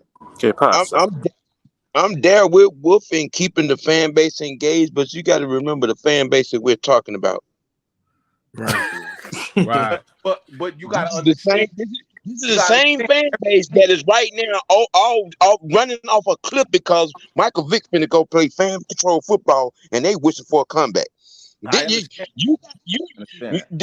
is the same fan base that went to football games to get women instead of watch the football game. I seen that shit. I was like, what the fuck? You gotta understand, OG, I'm north. I'm not from down. I'm from up north. So my energy will be different. Yeah. Every New York, New Jersey, y'all are real different. You know, real different. But that's what I'm saying. So every fan base got different fans from everywhere. Just because the team is in Atlanta, that don't mean that all Atlanta people is the fans of that team. Listen, we don't have football fans here. Well, then you know what I'm saying. Then we gonna have to start exposing the fake and bringing the real to the forefront. That's it. Exactly. There you go. Exactly. You know what I'm saying. I'm not here to cause no drama, no beef. But if you can't tell me nothing about my colors. I don't care where you from. You can't tell me nothing about my colors. Yeah. I don't care where you live, right by the Georgia Dome or wherever you at. Mm-hmm. You can't tell the Wolf nothing. And I show up to the Saints game dolo, Carolina Panthers game dolo, I'm dolo everywhere. You can't tell me nothing about what I stand for. Right. So if you ain't gonna ride with me, it's gonna be 100 fake Falcon fans. I'd rather 2 real ones by my side that we gonna ride together forever till we hit that. K-Styles, can you do me a favor? Yo. I just need about several clips from everything he just said. I just want it all on the channel of shorts. Whatever you can do. Oh yeah. We gonna have that, man. We gonna promote the shit out that channel too. Hey, yeah. But yeah, and I'm gonna say it like this, and it's kind of our fault as well as Falcon fans too, because we do kind of feed into it more so than anything. We feed into what they're thinking. But it's so goddamn fun to expose the shit out of them. No, I ain't even gonna tell you no lie. That shit is fun. I was wondering where you were going with that. I was like, what? That shit fun as hell though, bro. Cause it looks so bad. But like I said, we address the real Falcon fans the way we do it, and we just have fun talking shit about the ones that ain't real. So at the end of the day, all our energy is on this team. Right. Wolf said it best. Fuck 2023, fuck 2024. We ain't even got the 2022 yet. Hell, Arthur Smith said that. He just didn't say it in those words. He said that. Exactly. It's stupid to even try to talk about 2023 quarterback draft class, man. Stop. I got two things to say.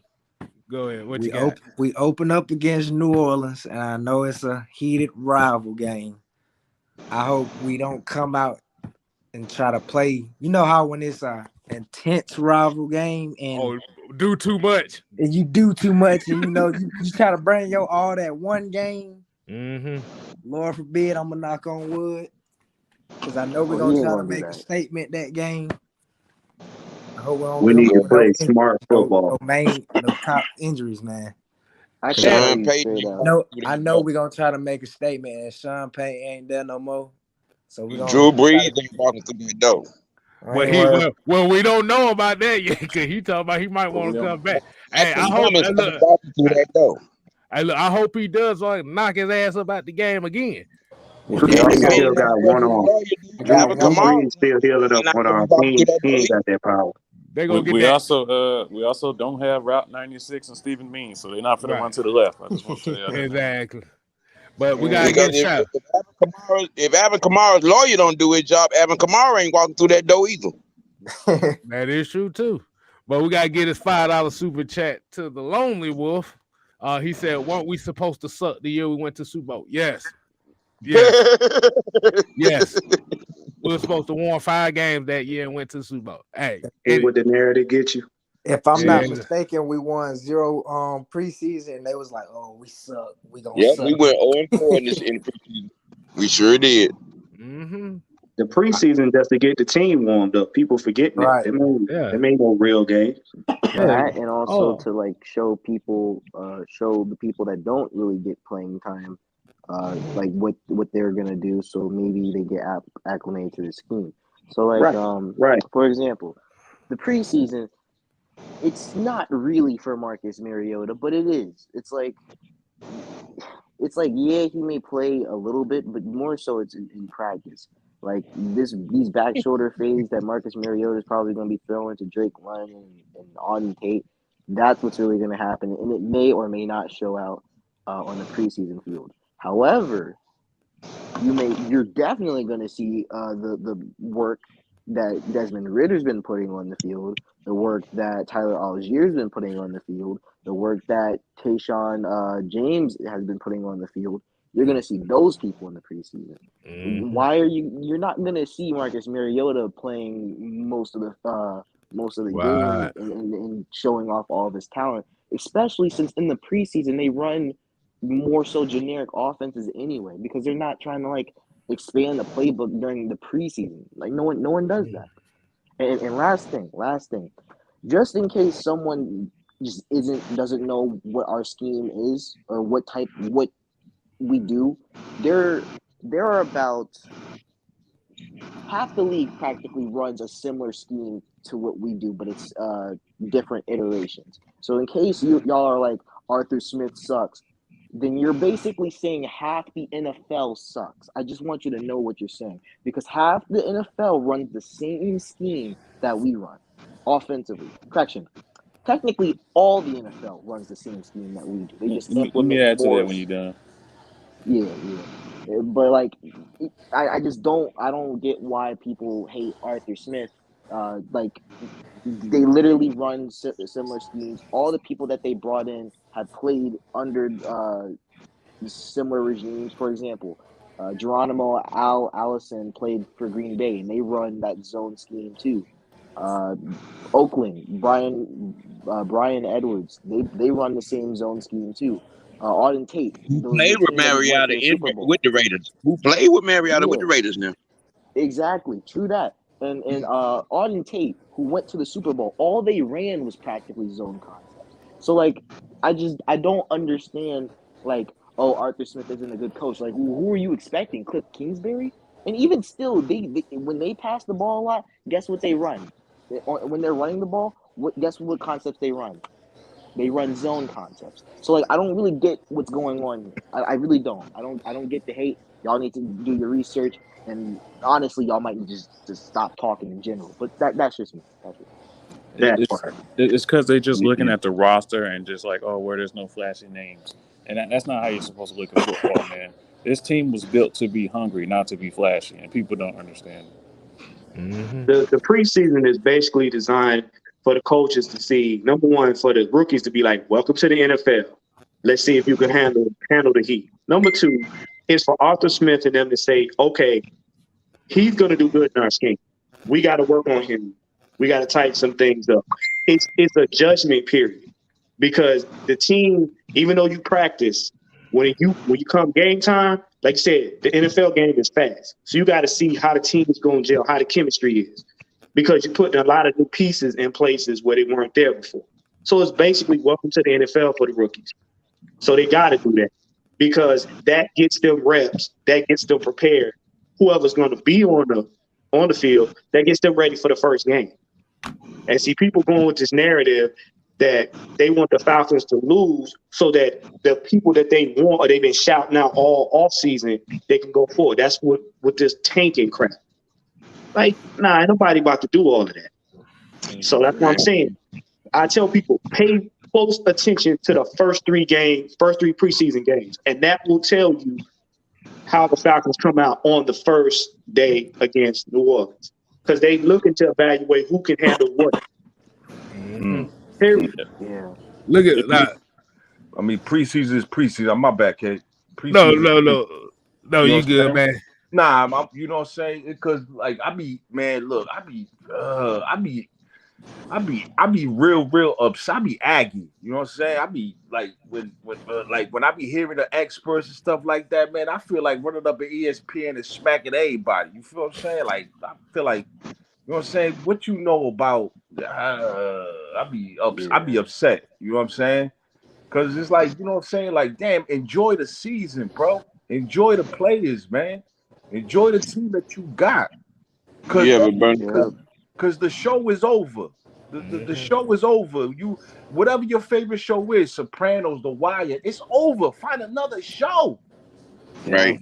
Find Half another the show. Look, Word.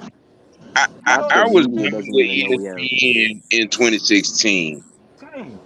Okay, when they sent that reporter down here, and he went to Midtown and didn't interview not now actual person that was actually from Atlanta.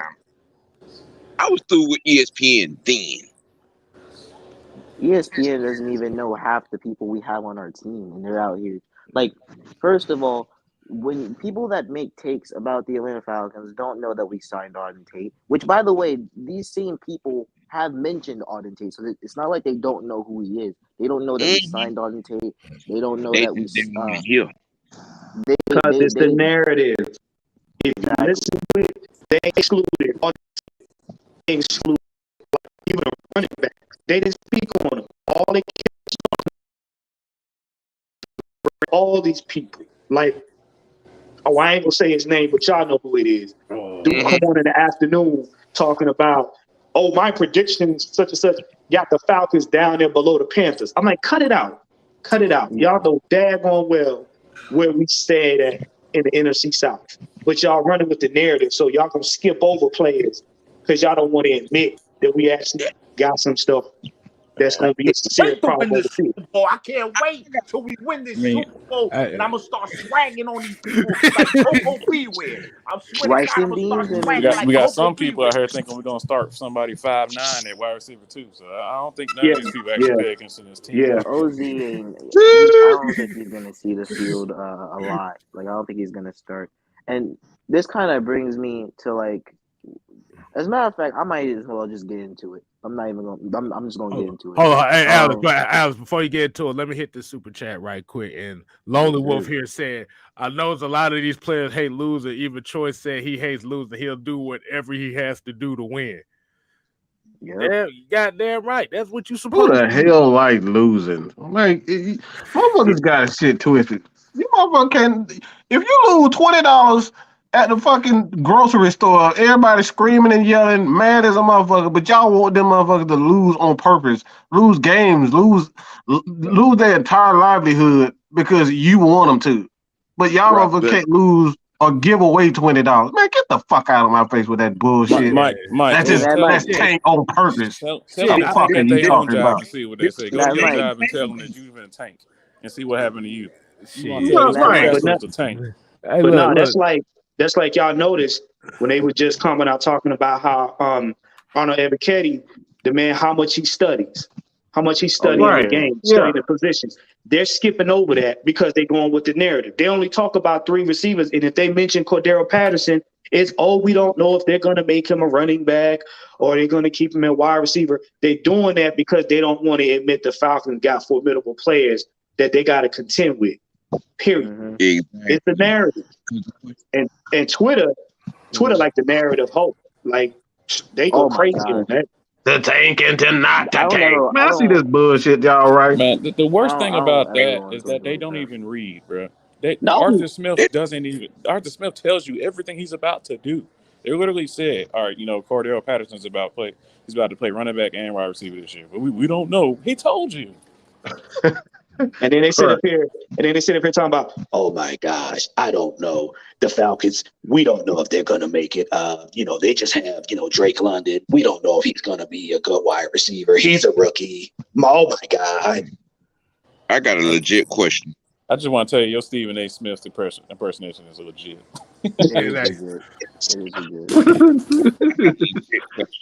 Hold on, you're wrong, and let me tell you why you're wrong. Oh my God! What are you talking about? The Falcons get out of here with that. Get out of here with that.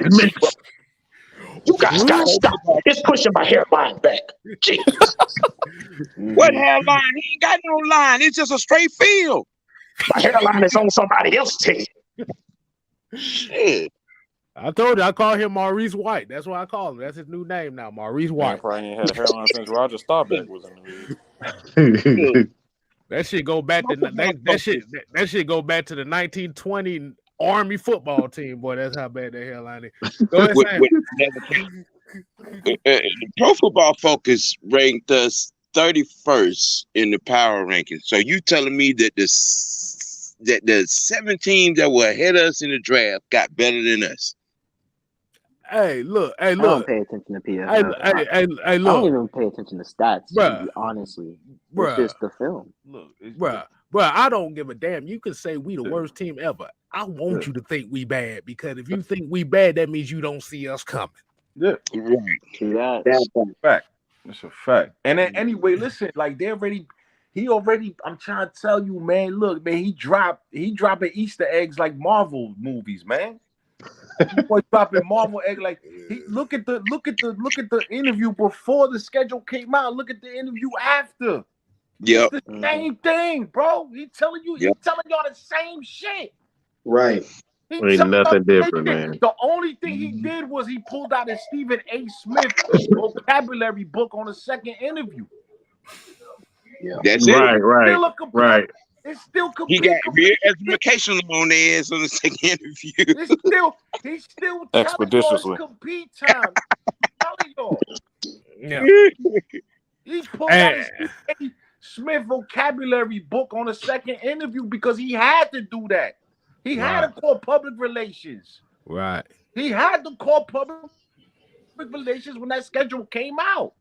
He had to. Listen, I'll be honest with y'all. I haven't even looked at the schedule because I've been busy with school and trying to finish my semester, writing papers, research, doing all this dumb shit. But what I'm saying is, I ain't even look at the schedule. The energy that I'm getting is from the Falcon content creators. Yeah. I don't even have to look at the schedule to know that it's a lot of Falcon fans that's like, yo, it's a wash.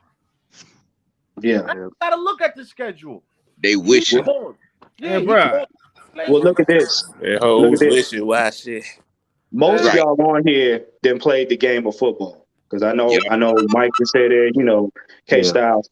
Do you not realize when a man says to you, I got a chip on my shoulder, I'm coming here to win, not if, not maybe next year, not hopefully if everything goes right. When a man tell you he got a chip on his shoulder, that means that dude coming in the game, he hating everybody. He Oh down to yeah. the coaches. He'll tackle a coach if he has to. So he ain't worried about no narrative. He ain't coming in there worried about who he got to face. When he faced that man, all he worried about is I'm plowing through you because I got to go. Yep. And when you want to prove something, you ain't worried about what nobody else doing. You doing Right. your job. Right. But the real question is and how's everybody doing today? What's going The on? Big real money. the real question is what do you gain from being negative? Like I can like me personally, I'm gonna let you know right now, I don't have any expectations for this season, but I'm not gonna be negative. That's not gonna stop me from supporting my team. You know what I mean? Like, what do you truly gain from being negative on YouTube and on Twitter on a daily basis? We don't know what's gonna happen this season. Yeah, but negativity spread fast. Exactly. Well, That's the thing. Do I could y'all say realize these players they get paid to win? Yeah. Exactly. Literally Like get You that's paid get to you win. get bonuses for individual Incentives. accolades. So why would you purposely lose? That doesn't make any sense. And if you're exactly. if focus on being negative each and every day, there's 31 other teams that you can support. I mean, Matt ATM. Ryan just got a new backup quarterback, so y'all can go support them too. ATM. The Right. people that are being negative, I'm gonna tell you what they doing. They being locked on bullshit. I'm gonna keep it like that. Pretty much. Pretty much. You got broke-minded people trying to hold on to a narrative because they got their feelings hurt. They ain't get their favorite player picked. Like K And Styles said, sit your goofy ass down. Oh, wait a minute. Wait a minute. right. Since he said that, since he said that, We damn gotta it. pull it up. I gotta pull it up. Hold on. We're gonna do some background magic here for a second because I ain't got it under this. Background magic. Is that the Falcons fan base? That's the black and mild crew. The sit your goof ass down crew. That's it. Mm-hmm. But K Styles to the point that you made as far as you wouldn't draft a quarterback for 3 years. At this point, like I'm just focusing to see how the front office, like how are they going to build the trenches? It's been a problem for 2 decades. How are they Right. going to build the offensive line and defensive line? That's really my main concern. That's really the only thing Right. that I'm worried about. Like if we don't win this year, okay, but win next year, all right, but we need to address the trenches. We can't keep neglecting it. That's my main focus, honestly. I mean, Mm-hmm. they haven't neglected, and I like we got to stop with that. They've never neglected the trenches. The issue with this team is that they just didn't have a vision. They kept changing what they was going to do. Right. Right? We're going to be a power scheme, or we're going to be a zone running.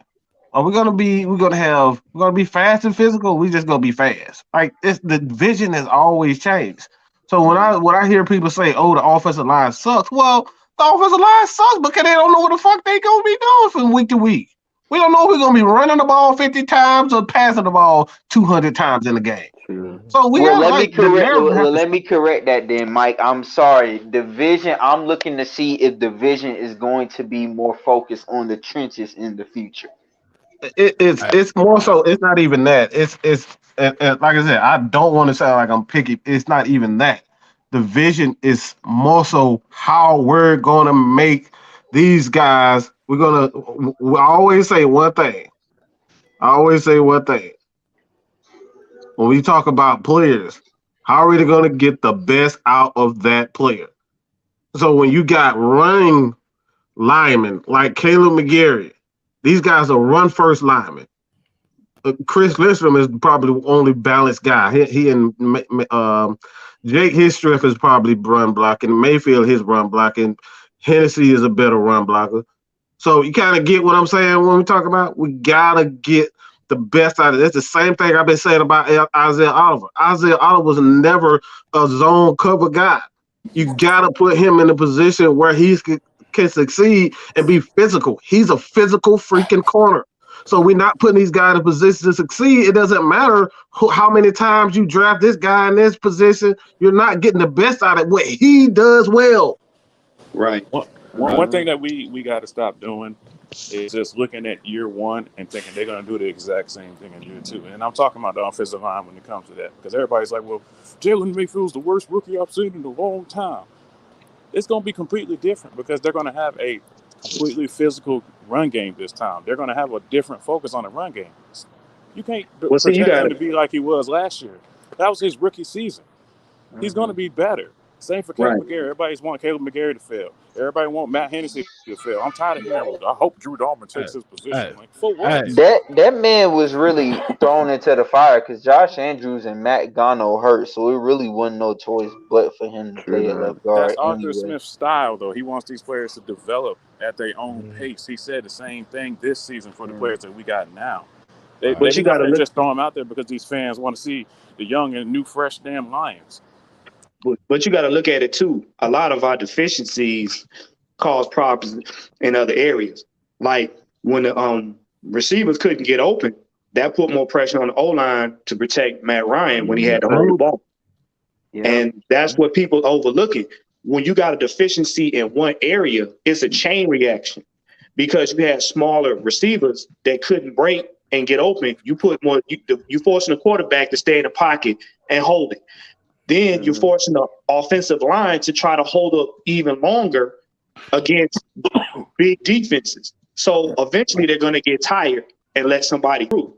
So people looking at it as, oh, Matt Ryan wasn't this, he wasn't that. No, he was under duress because you had at times an overloaded O-line that was tired from holding on because receivers couldn't get open. Now you got big body receivers and a mobile quarterback. You can stretch the field, you can stretch out the play. Even when that happens and it collapses, because now you got a quarterback that can move around. But you also got receivers that got the height and the body to get the ball even when you throw it up, so the quarterback doesn't have to hold it as long. So when you start cutting down deficiencies, you start giving the team more time to do stuff, develop and all that. And then that's when you can start having your identity. Because to me personally, I think they're trying to go with a balanced team more so than just leaning on one side or the other. Yeah, but maybe the players that you talk about don't fit us right now. Make fit us no more. Right. That was one of his quotes. If damn, I did so much reading in the past 3-4 months. I swear to God. Terry Fontenot said that's one of his quotes. We looking for the right players to fit us. Yeah. I love Matt Ryan, one of the biggest Matt Ryan supporters, but maybe he didn't fit us at this point going forward. You're right. Some players don't fit us. Maybe we don't win in the trenches. Maybe that's not where the NFL is going, because that's the competitive advantage. It's all about competitive intelligence too. These organizations are looking at each other, competing with each other, because that is what the trend is in the NFL. That's the trend. Yeah. Right now they're telling you 10-year quarterback, pass rusher, cornerback, wide receiver. Those are the positions that they're telling everybody that's important. Oh my God, you need a pass rusher. Yeah. Shut the. You need a quarterback, a 10-year plan. You need a 10-year plan. You gotta set. Shut up. We need fast receivers that run a 4.2. Special teams matter, so I'm going to put Demir Bird at wide receiver 2. But you know what? Look, man, Mike said something important. He was like, a lot of these teams, they're going towards RPO. So they're trying to have players that fit that scheme.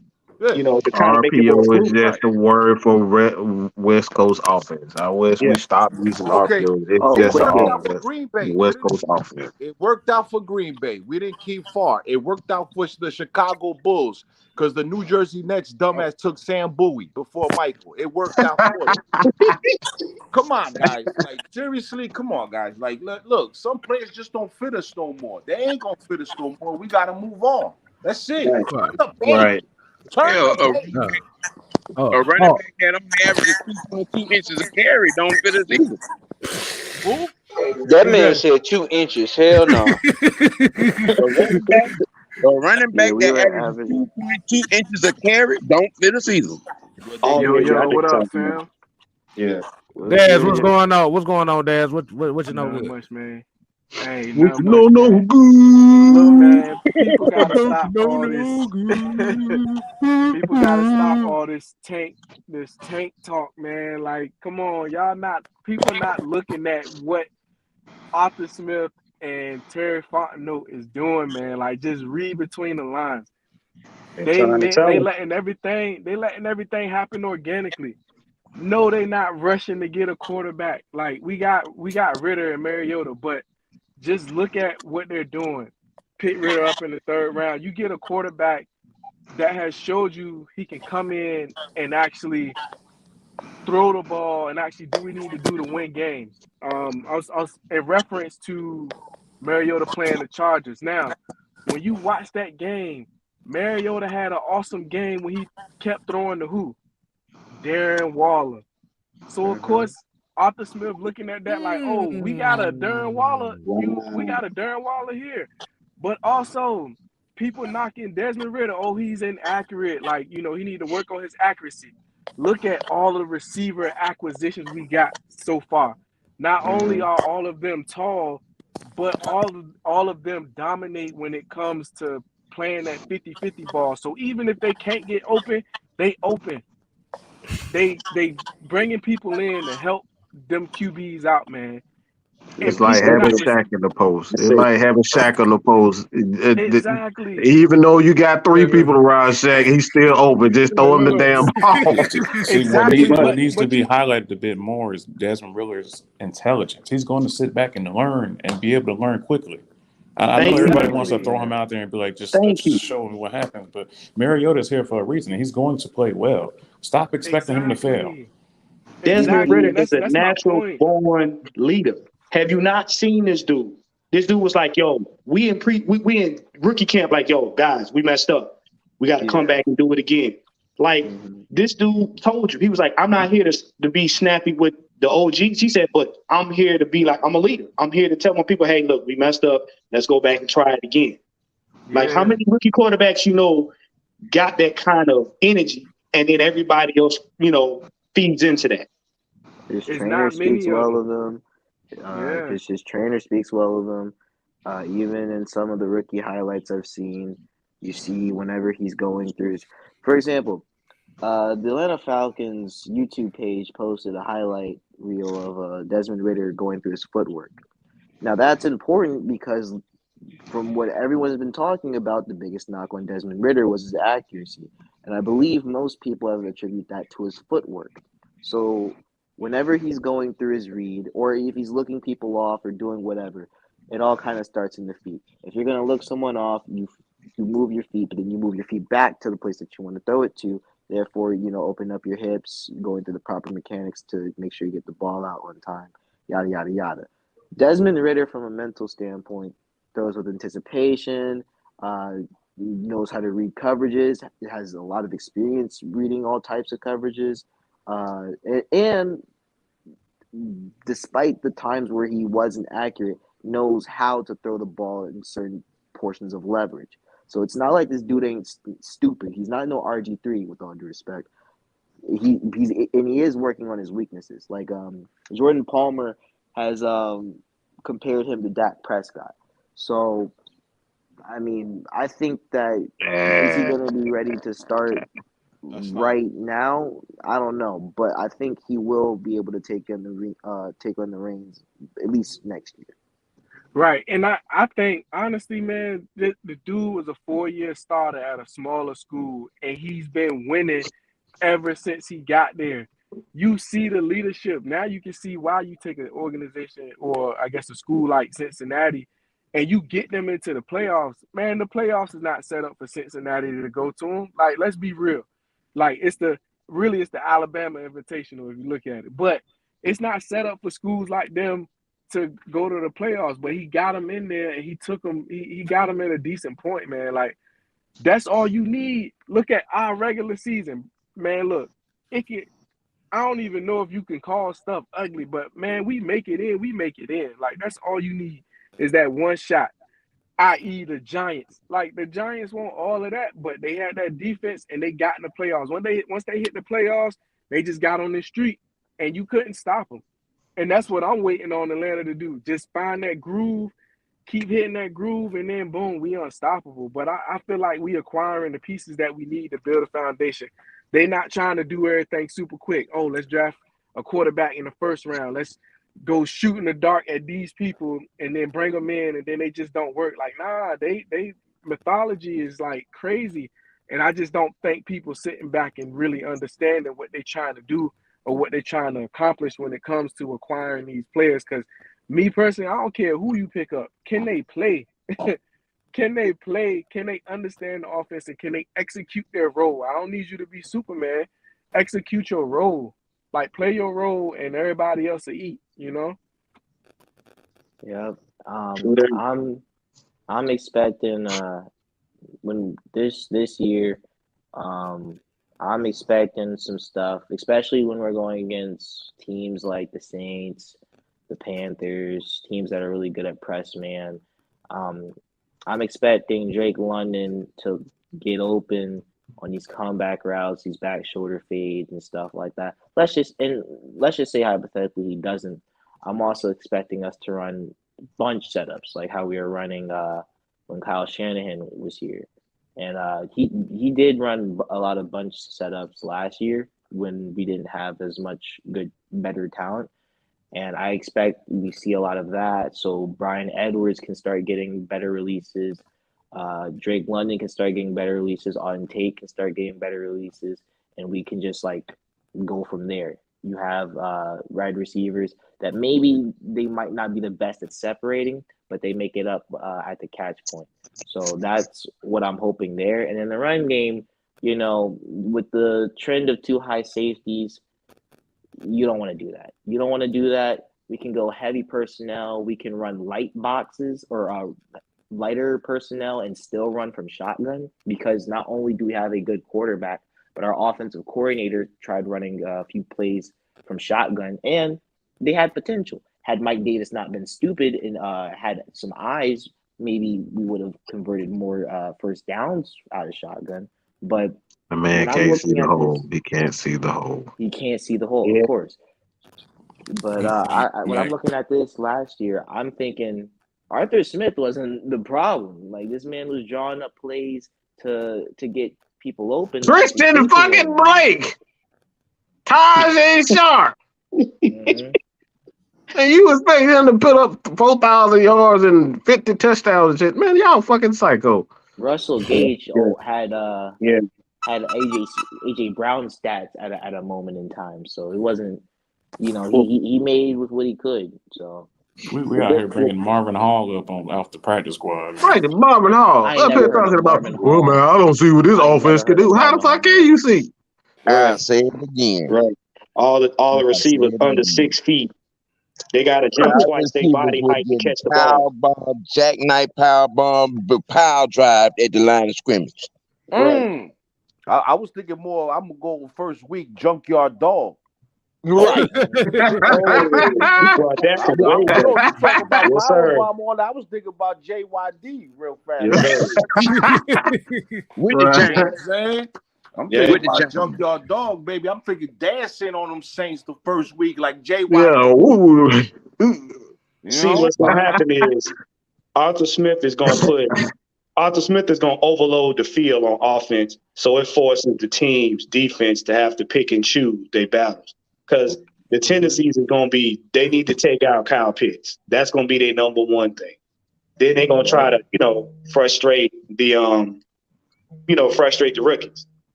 Mm-hmm. So he's gonna have fun because he's got more to work with. So these teams, it ain't gonna be the Oompa Loompa Atlanta Falcons no more. We ain't gonna have that on the field. So now you got to get now your corners and your safeties got to be on the A game because you're not gonna be able to run over these dudes and just knock the ball out there.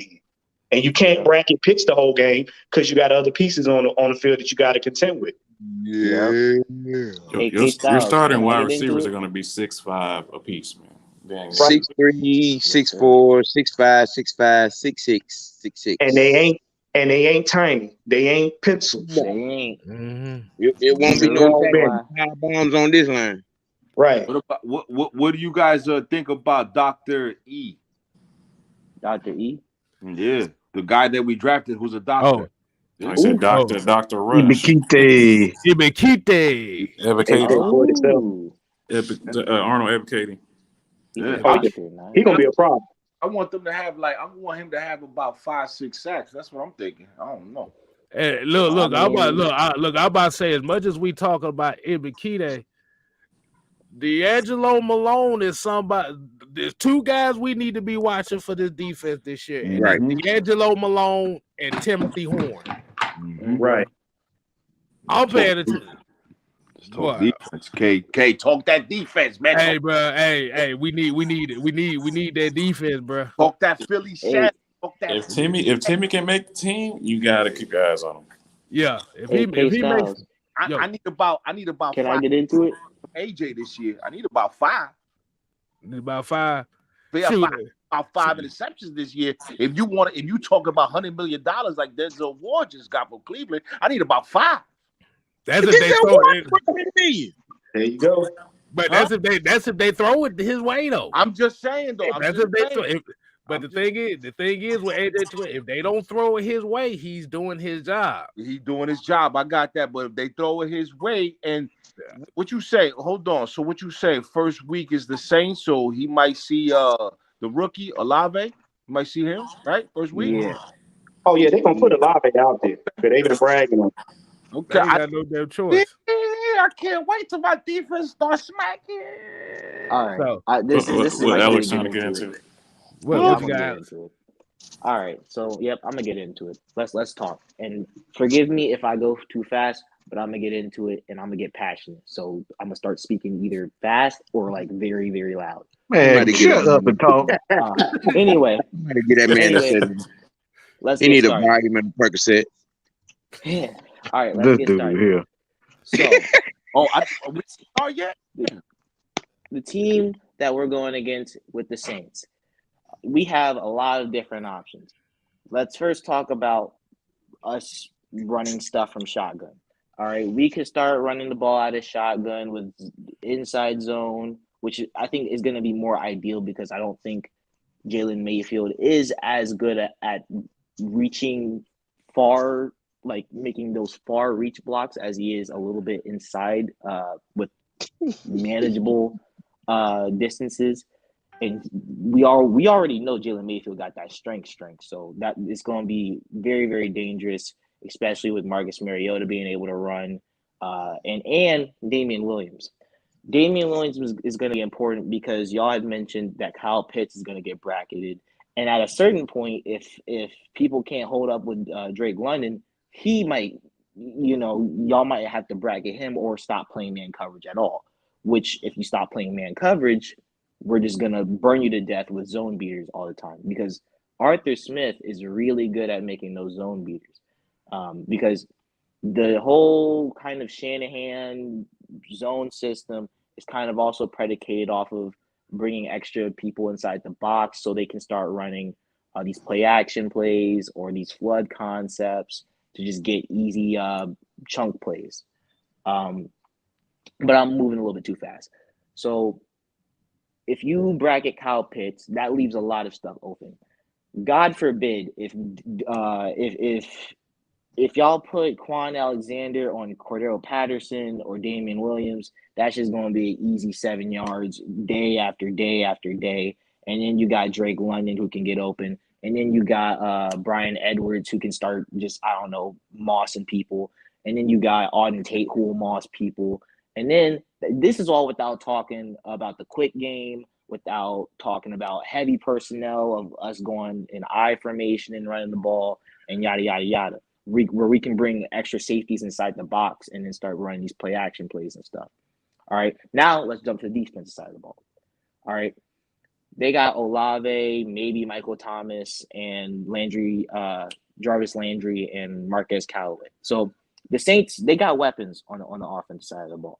However, we can play man or zone. Now, I don't like the matchup with Casey Hayward on Olave, but I do like the matchup of Casey Hayward on Jarvis Landry. So we can start Olave playing ain't man did that shit. way. What are you talking about? Olave ain't did a damn thing. No. Hold up. Because Casey Hayward, his speed isn't he's not fast. Who And I cares? say this, That's why you got zone that's coverage. important. You got to get off the line of scrimmage. You got to do a lot of stuff before you even get the opportunities. Look, It's we got to important. stop It's giving important these because of rookies way so much credit. We Yo, giving it's these, important. he ain't did a damn motherfucking thing in the NFL. We out here talking about Casey Hayward gonna have trouble with him. Did we not see Stephon Gilmore just absolutely school Kyle Pitts? And we up here talking about like a rookie on Casey Hayward who's a veteran? Veteran eat rookies for lunch, bro. Mad Mike. What about dinner? Mad Mike. There's a reason why Casey Hayward primarily plays man coverage from. That's a reason why he's still in the league too. I know. Rated as one of the best. I'm trying to explain this. Casey Hayward doesn't really play press man that often because of his speed. And bro, he been in the league for how many years now? I know this. How many years has he been in the league? Let's stop this. We got to stop disrespecting these veterans who's been in the league. He knows this. The team knows this. We all know this. This isn't something new. They already knew this when they got Casey Hayward. He plays off coverage the majority of the time because of his speed. Therefore, you put Olave on him. Olave, who can vary his speed, he can accelerate all types of ways. So let me ask you this. All right, since he plays, all he does is play off coverage, and why he was ranked one of the best in the league. Well, Oakland mostly played zone, but he did do pretty good against some of his. You know what zone is? Zone is a lot of press man. Zone was the zone that they played was mostly off. They played quarters in cover 3 for majority of the time. Well, I'm telling you right now, I've seen a lot of I've seen a lot of Casey. He's not just a off zone corner. He's been in the league and he's been one of the best. They compare him to, as a matter of fact, a lot of people mention Casey Hayward with regards of Champ Bailey and using him in off coverage and stuff like that, simply because he's better at just clicking and closing like that rather than playing up to the line, because therefore he has to rely on his speed. And it's not the greatest matchup. However, on Jarvis Landry, that right there is a great matchup. And Jarvis Landry is a great route runner. I trust that matchup a whole lot better than having him close to the line against Olave, because maybe he does hold up well against man coverage, but that doesn't still negate the fact that Olave has 4.3 speed. So if they want to run a streak route, I gotta stop you. I gotta stop you because this is the reason why I gotta stop you. It's because Richard Sherman has made a living off being slow as fuck, and he's played both off coverage and press man. He's done pretty well for himself. So we're talking about speed. Olave is a guy that has potential, but he ain't did shit. Okay. I mean, he's not done anything. It's the same thing with Calvin Ridley. Calvin Ridley can't play a lot of things. He's a guy that does one thing well. That's go deep. Okay. That's easy. That's easy to pick. I'm just gonna say this right here.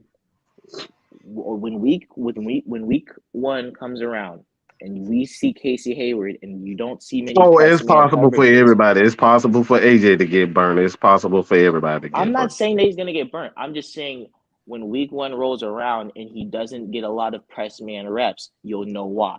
because of Whoa, what whoa, I'm whoa, saying. whoa, whoa, whoa, whoa, whoa! Let me stop you right there. You do realize that's what Dean P does, right?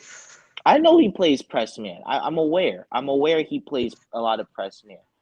But I don't think he brought Casey Hayward in because of them running press man. I believe he brought him in Then because he's a good what corner. Dean P deliberately says what he does with his all his corners have to have the ability to adjust to any type of style.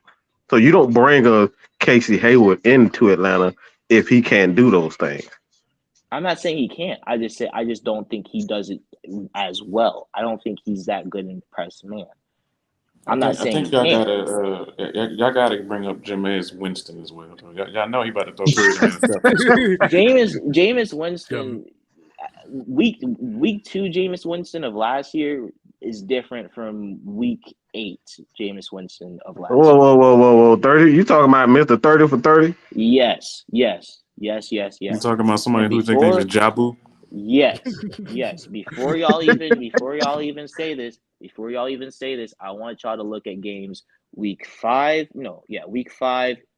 No, week 6, week 7, and week 8.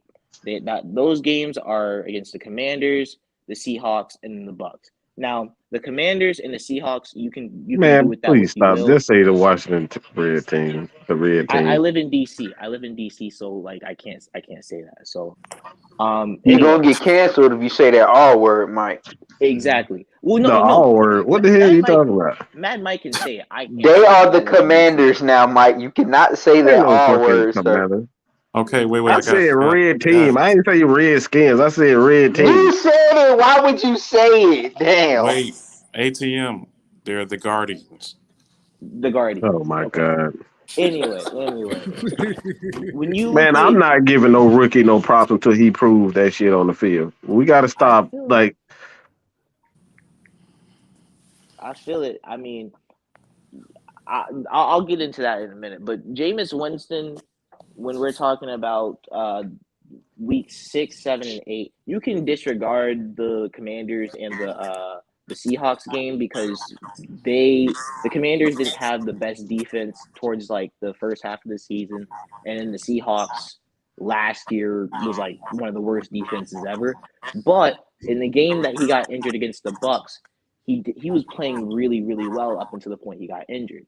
And believe it or not, the adjustment that I think he made was honestly just being more aggressive and scrambling rather than anything else, because he was trying to play safe for most of the season. He wasn't trying to force throws like he normally does, which is why you get the 30 for 30.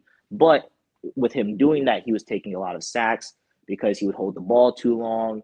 Plays wouldn't get open. They were in a lot of third and longs in those situations. But towards the later part of the season, he would be more aggressive in trying to extend plays. He would still keep his eyes downfield and like still keep defenses honest, but he would also take off.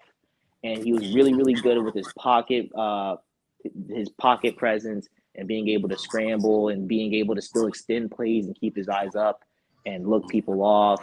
He started to kind of master some of the so we nuances talking about of Jameis being a Winston, quarterback. right? Yes, we're Alex, talking about Jameis Winston. let me ask you a question then, though, Mm-hmm. because we're talking about his name is Jameis, right? Jameis Winston under Sean Payton, but he's not there no more. Right. That's So exactly like, where I That is was under going with Sean that. so Payton. like, I wanted to That is ask, under Sean how do you Payton. think he's going to be under Dennis Allen and co now? Because In Okay. trouble. there's going to be some regression. He gonna be in trouble. Now, okay. Here's what I have to say about this. Whether or not they continue to run play action or not is something that I'm not entirely sure. However, I'm inclined to believe that they will, because if you look at just the different, for example, Raheem Morris, when he was coaching the Atlanta Falcons, he went ahead and went to the Rams, and to replace Brandon Staley. When he went to the Rams, he didn't change anything of what Brandon Staley did because of the roster that they already had constructed.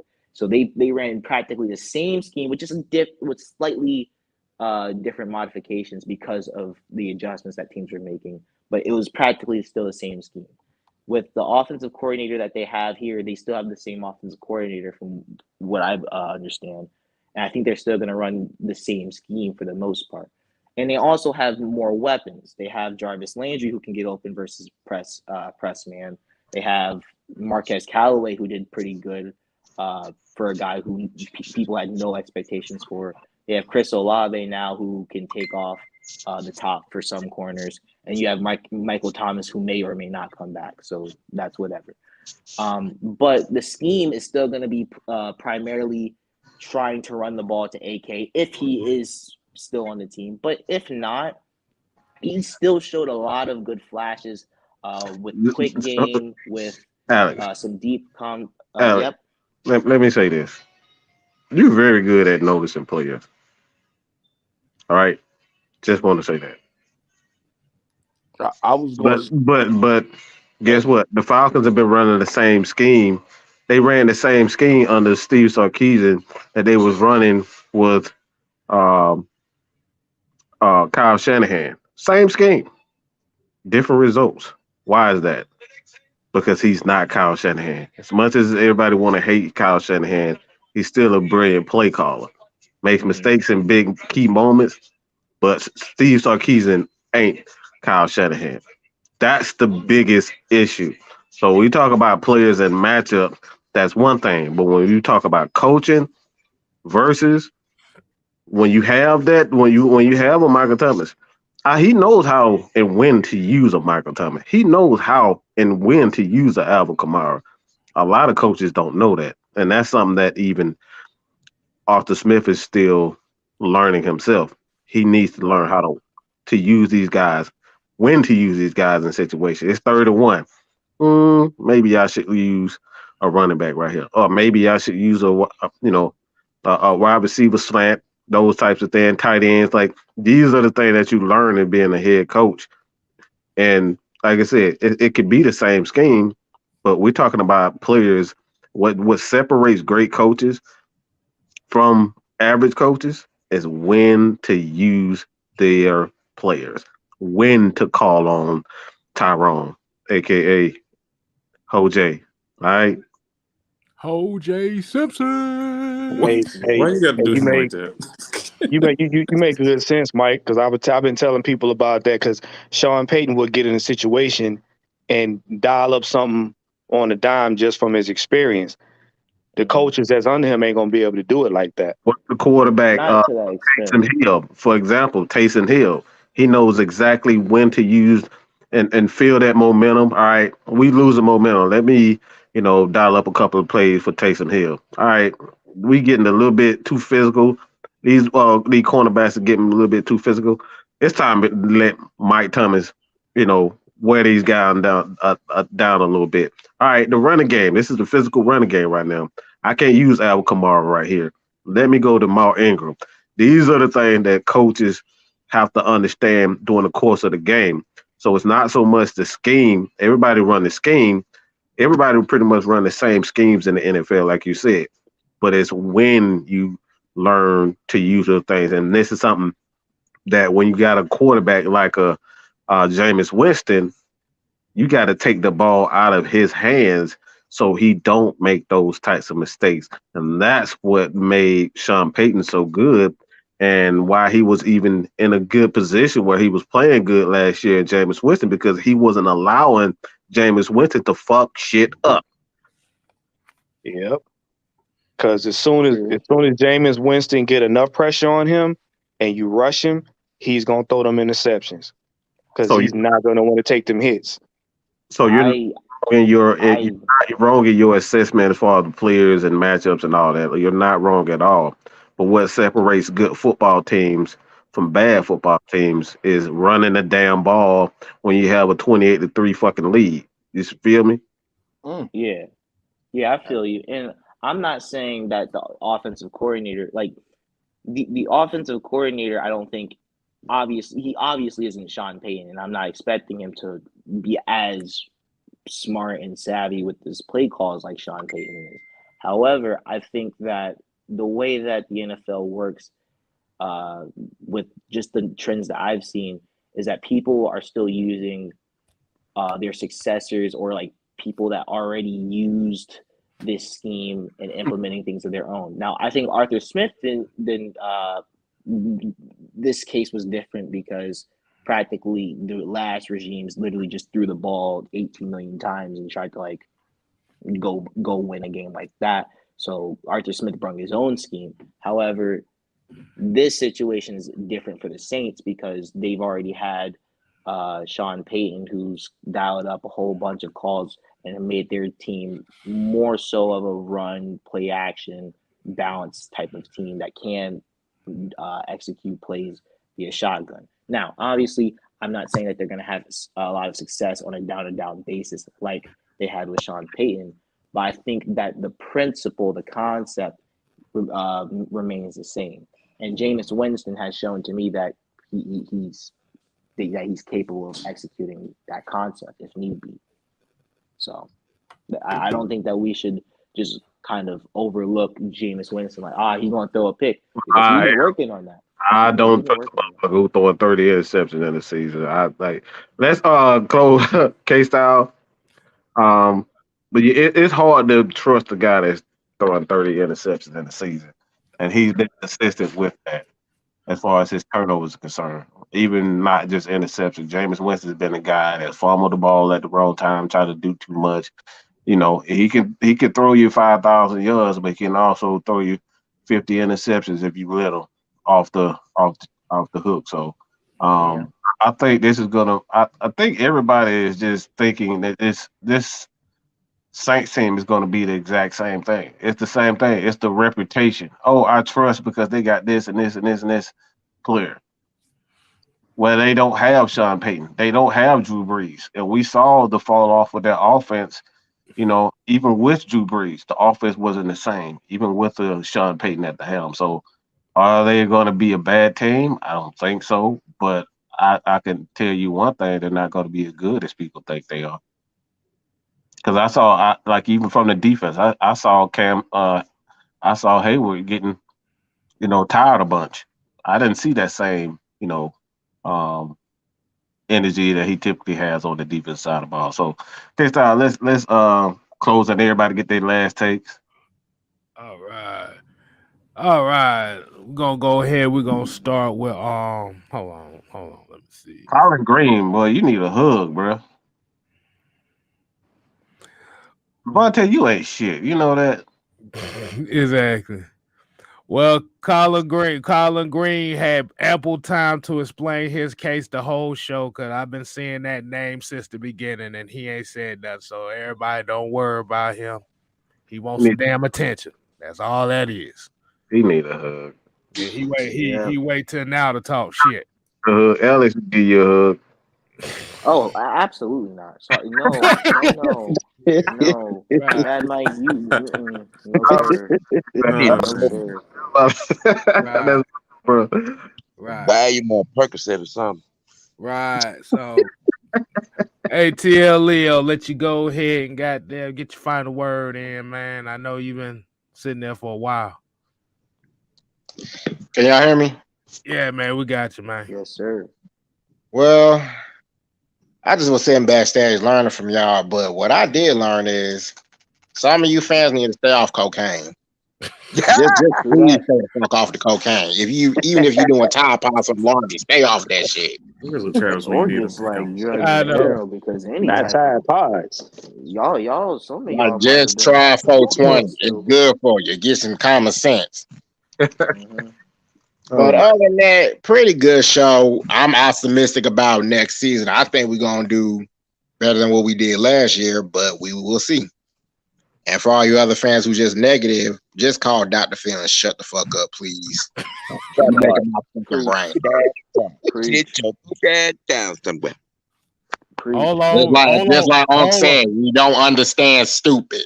My dog don't even understand stupid. Hold on. We gotta do some magic. He said the magic word. There you go. I already knew you was about to do that, K-Style. I already knew. I don't even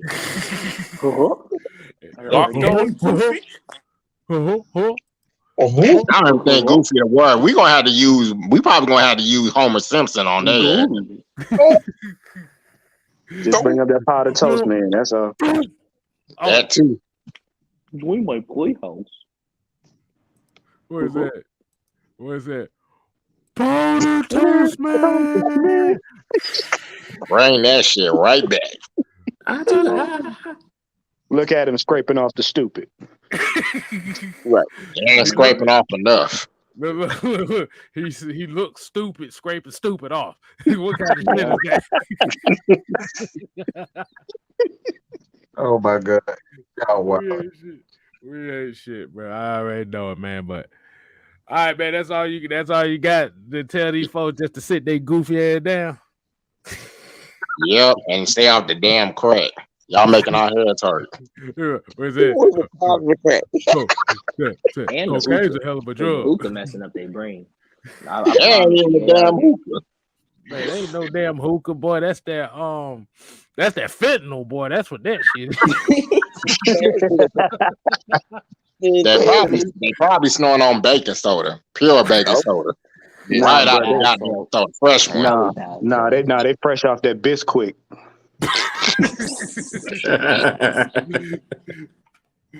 Okay. That's that. Y'all ain't shit, boy. That's that baking soda Dawn combination right there, boy. I'm telling you. Yes, sir. Baking soda with some pine saw, probably. Exactly. All right, Sam, man. Go ahead, man. What's your last take of the word? What's your last word of the day, man? Oh, I will say it again. No cursing. If you're looking for entertainment, Tyler Perry got you covered. Yes, man. Yeah. If you're looking for football, Arthur Smith got you covered. It ain't gonna be pretty. It ain't gonna be cute. Football ain't cute. This is what people don't seem to understand. Ray Nitschke, back in '61, said it. Defense wins championships. And it's always gonna be ugly. That sentiment has held true for over 50 years. You want to get chicks? K-ass to the prom. You want to watch football? Sit your ass in the seat and watch the game, inside the game. It's just that simple, ladies and gentlemen. It's just that simple.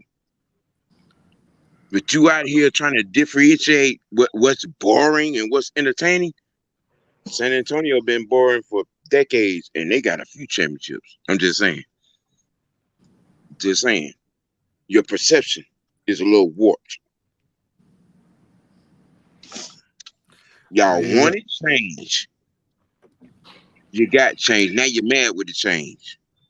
Sit your goofy ass down somewhere and shut up. Put your dunce hat on. Much love. Y'all have a good night. Yes, goofy. Hell nah.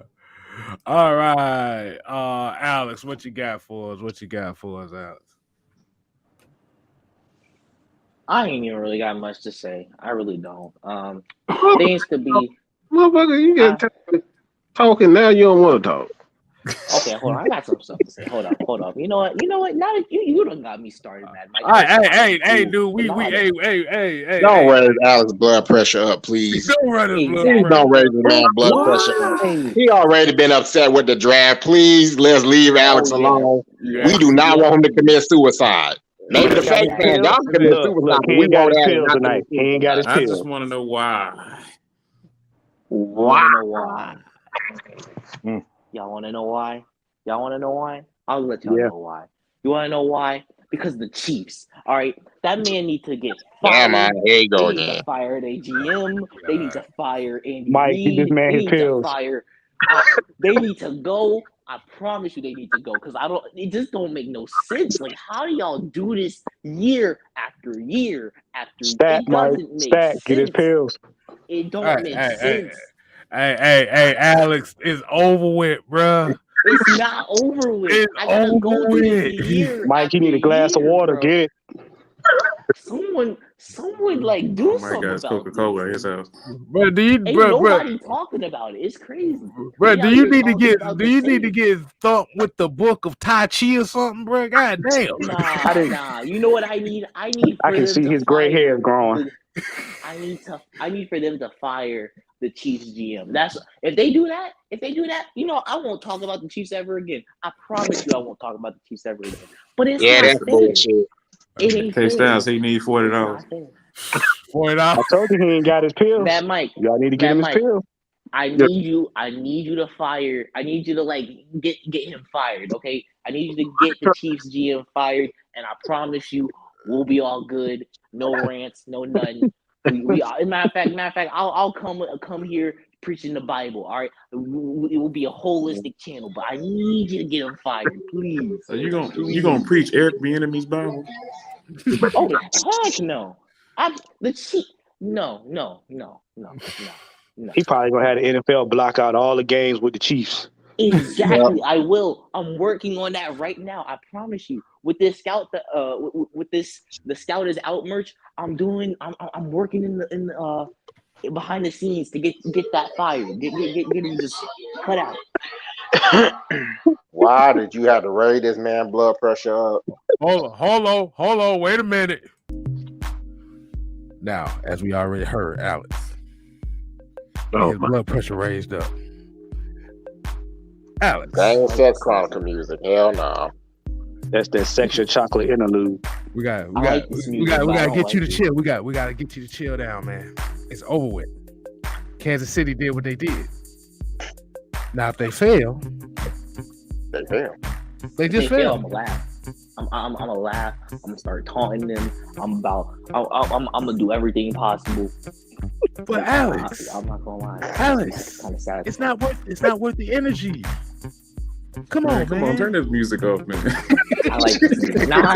This is my zen. I'm kind of. I'm about ready to start singing doo-wop. Hold on. I like this. Are we good now, Alex? I think we're good, but I'm gonna make a Chiefs this track. You know, that's what Lord. I'm gonna do. You know damn well he ain't good. Just one of the damn teams, well he ain't good. Just one of the teams. Yeah. Okay, go ahead, Devontae, man. Before Alex come out here start snatching his hair out, he gonna be looking like whatchamacallit from Martin with the shag. Go ahead, Devontae. He gonna be looking like Mad Mike and OG Sam. Damn. Man, in the middle of his head. Hey, I'm gonna keep mine short and sweet. I'm gonna keep mine short and sweet for y'all, bro. All right. Before y'all start telling professional football players to tank at your job and see how they work. That's all I'm gonna say. That part. You be out of a damn job. All right, with your in the house. All right, ATL, go ahead, man. Man, this motherfucker ain't got the talk. All right, Martin, what you got for us? What you got for us, Martin? Man, pretty much. Look, I'm optimistic for this year, and I believe we're gonna be a playoff team. Period. Fuck what everybody say. All these content, so-called GMs and bullshit. Just shut the fuck up. Period. Because I really can't. I be about to crash my damn car with that bullshit they talking about. So, look, we gonna do it. Like I said, people gonna keep that same energy when the Falcons in the playoffs. Don't ask how. Don't try to get back on the bandwagon. Keep that same energy. I want to appreciate y'all for letting me on, man. Y'all brothers taught me a whole lot. We learn a whole lot too, man, and it's crazy as hell. All right, Wolf, man, what you got for us, man? What you want to say to the people? Man, first of all, I would like to thank you and man Mike for letting me on your platform. Yes, sir. And just giving me a voice to not rant, you know what I'm saying, but just to get my opinions out in a different type of light. I just want to thank y'all for letting people go off on your show. The madness. Yeah. About the Tito Santana some shit. Reebok out. Oh, there you go. Tito Santana. Yep, That boy bringing out all the rest, man. I'm about to go watch. I'm gonna go watch some But old clips, I'm man. talking about. how you guys want me to finish off? Y'all want me to put the Eric Bischoff hat on, or y'all want me to put the other hat on? What? How y'all want me to finish? Hey, Do the man. Eric Bischoff. Eric Bischoff. Yep. Eric Bischoff. Okay, listen. Enjoy the ride. Enjoy the season. Enjoy what this team is gonna give to y'all. Whether we go 0-17 or whether we go 1-16 or whether we make the playoffs, enjoy the ride. Because there's nothing like competing in life. And sometimes you got to look at the mirror and compete with yourself. Improve yourself. For those out there who have kids that go to school or in college, or even older people that's going to college, entrepreneurship, or whatever you guys do, compete. Make sure that you guys have that competing spirit inside of your soul, your heart, your body, everything. Compete with yourselves, man. Don't worry about the team. The team is going to do what it's going to do. Be better human beings. How about that? And it's your boy Wolf. It's your boy Wolf. If anybody got a problem, comment or whatever with me, or they got some type of sauce, I ain't no shook one. I ain't scared to death. I ain't scared to look. I'm Atlanta Falcons all day, every day. Colors. Iced tea. That's how I'm finishing. Colors. Yes, sir. Colors. Can we try that some rice and bean energy in the chat. See that rice and bean energy, man. Don't hey, y'all go and support Wolf on his channel, man. You gotta support him, support all the content creators we can, man, because we the last of a dying breed right now, and we gotta show the people what it is. Hey, K-Style, for you in the show, can I do my 2-point conversion real quick? Go ahead. Dabo Sweeney and Nick Saban. Okay. Y'all are some whining ass, moaning ass, crybaby ass bitches. You mean to tell me y'all done profited off these young men for free? Essentially for free. Y'all done profited off these young men and won championships off of them. But now that they're getting NIL deals and they're getting paid what they're worth, and the playing field is even, now you want to complain?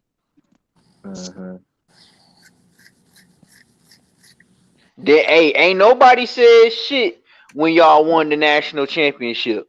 But when you lose to 2 assistants in a year, and when Dabo Sweeney, when your Clemson team looked like it did this past season, and it's a new sheriff in town, now y'all want to start complaining. Yep. After UGA don't whoop both of them, now they won't cry. That's funny. Truth hurts. That's a damn shame, bro. That's all you. That's all you got. Mike, you want me to close, or you want to close it? Because if you're go, I'm gonna go next on mine. We definitely appreciate everybody tuning in. Like I said, we appreciate everybody up here voicing their opinions, giving us this conversation, because at the end of the day, that's all everybody really want is the conversation when it comes to the Falcons. You're not going to get it from ESPN. You're not going to get it from Fox. You're going to get it from these small folks that you see on this screen right now. Because this is the heart and soul of what the Falcons fan base is about. Like I said, you can half-time it. You could be a half-ass fan. That's fine. But don't try to stoop us to your level just because your ass ain't got no goddamn loyalty to no logo unless it entertains your ass. Yep. But let me say one more thing. And this is to the 2023 quarterback class conversation. That dumb shit. Oh my god, bro. Only thing I'm gonna ask these folks is, outside of CJ Stroud and Bryce Young, who else is in this quarterback class that is the franchise quarterback? Since everybody said this is one of the best quarterback classes. Because looking at this list that I'm seeing, if Keydon Slovis is in the top 5, absolutely not. Absolutely Absolutely no. not. Man, Absolutely. they're gonna choose That boy Stetson straight Bennett. ass cheeks. I'm gonna just go ahead and say it. That is Cleophas. That is his name. Cleophas. Okay. Y'all called him Cleophas. Cleo. Oh my Look, hold on. gosh. Okay, this is off 247sports.com. This is who they got as their top 5. This came out a couple days ago. They got CJ Stroud at number 1. Bryce Young 2. DJ Ukulele at 3. Ukulele. Oh hell no! Ukulele. He at number 3. Never in all of Michigan has his first name Ukulele. K-Styles, stop bullshitting. He really at number 3. Ukuleles, really?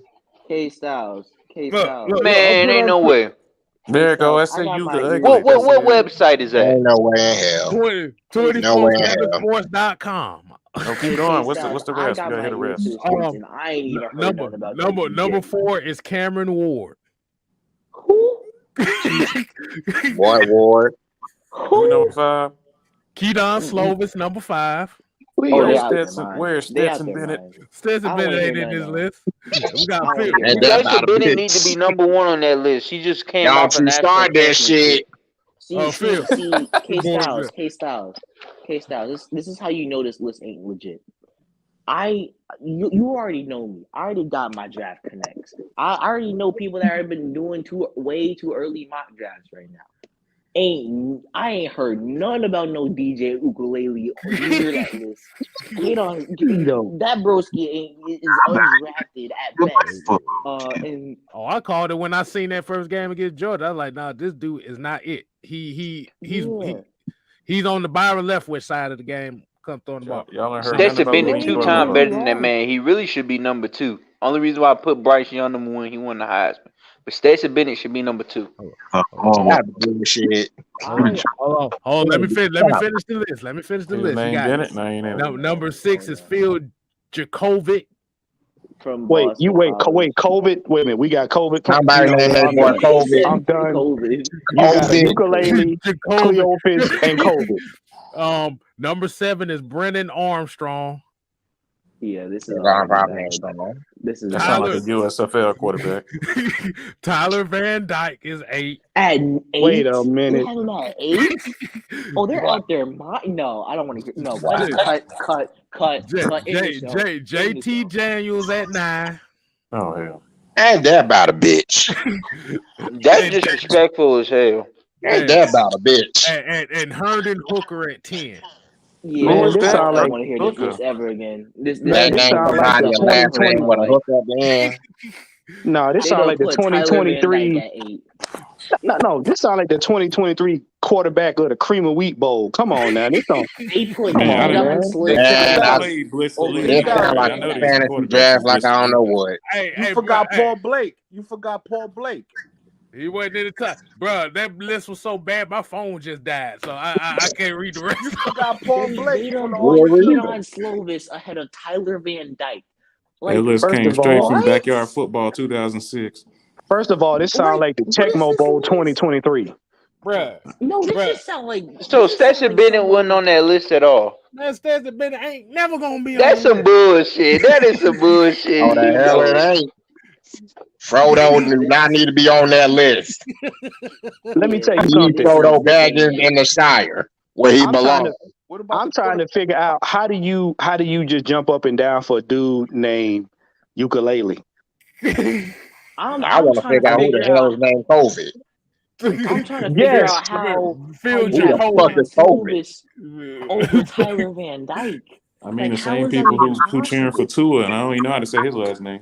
Look, at least his name sounds Samoan. Ukulele? Ukulele, whatever. I don't know how to say that shit. I call him Luke Ukulele. Shit. That man named probably Ukulele. Ukulele. And I'm like, this is the worst QB class I've ever heard in my entire life. Like they put Keydon Slovis over Tyler Van Dyke. No.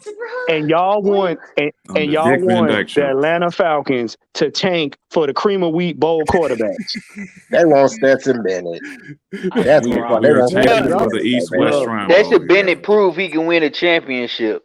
Hey, How the look, fuck I you wouldn't fumble a mind ball having in it. midair? Then explain that shit.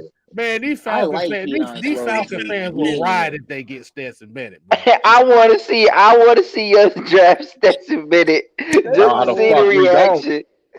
I I saw Don't want you to that dare see put Bennett. Mike. that I shit want in to there, see Man Romo. Mike reaction to it Yeah, too. they will they'll block just out all of our games, all 17 games. Matt You'll Mike. get the Stetson Bennett a highlights winner, on man. Yahoo Sports. man, Stetson Bennett he might luckily get drafted in the 7th round, bro. I'm just gonna keep it real with Maybe. I got Maybe. you with the Luckily, under. Stetson Bennett got a chance to go back to back this year, man. don't. Hey, listen. Listen.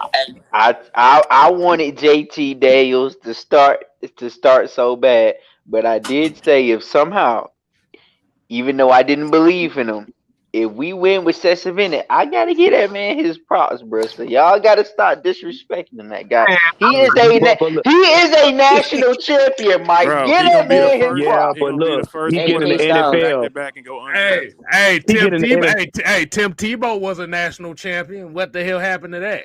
But see, look, True, he get in the true, NFL. How the hell he gonna see over most of the O line?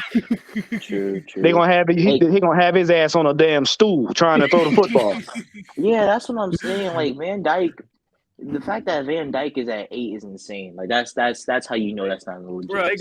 they got Crayson McCall in this list. Grayson McCall, What bro, is that? what, To your bro? Tim Tebow point, Stetson Bennett, he was a walk on. That No. man got it out the mud, out the dirt, out the soil. You I know what mean, I mean? Hey, That hey, boy hey, man, bro, he family ain't got went man, out to the mud. He UGA. he That's ain't how tall he enough to got get up out the in that mud. shit. man, Cut that man, He shit ain't out. tall enough to get it out the His mud, whole y'all. family went to bruh, UGA. Hey, that bruh, Hey, man wait, K grinded. That Styles. man bruh. grinded for the opportunity, and he capitalized on it. I mean, bro, you can He Man, grind he on was grinded. stand. opportunities when you a 7th-year senior, Look, 7th-year look. That junior. man was listen. Hey, listen. That man was a thirst. We appreciate it, Mike. Ah, Listen, Go he was ahead, standing on Jordan Davis's shoulders trying to throw the ball. Come on now, stop How playing. how much how go much ahead. money y'all think his parents gave to the school for that? Appreciate Mike, That whole stop, goddamn house. stop muting me, Mike. Listen, Stetson Bennett started as a third. Bruh. it so much. Bruh, Stop. Stetson Bennett's family built UGA. They built the damn college. What the hell you talking about? I'd Listen, rather listen. Listen, Look, They probably listen. picked the damn field too. his I'd rather call great Doug Flutie granddad up. was the first student at UGA. Shit, of course Look, he look, built look, hold on. First of That's all, I fucked don't up. trust no quarterback who got a first name after a old a cologne setup. Listen. At the beginning of the season, this man started. You even muted him again, bro. Mike, stop. K Styles. This man is an asshole, man. And listen, at the beginning of the season, he Mike, it got to the point No, where he don't but even want to hear it. Oh shit! hey, Oh shit! Mike, let him finish, bro. Just let him finish, bro. Just let him finish. Mike got to shank your he ass. he went from a third.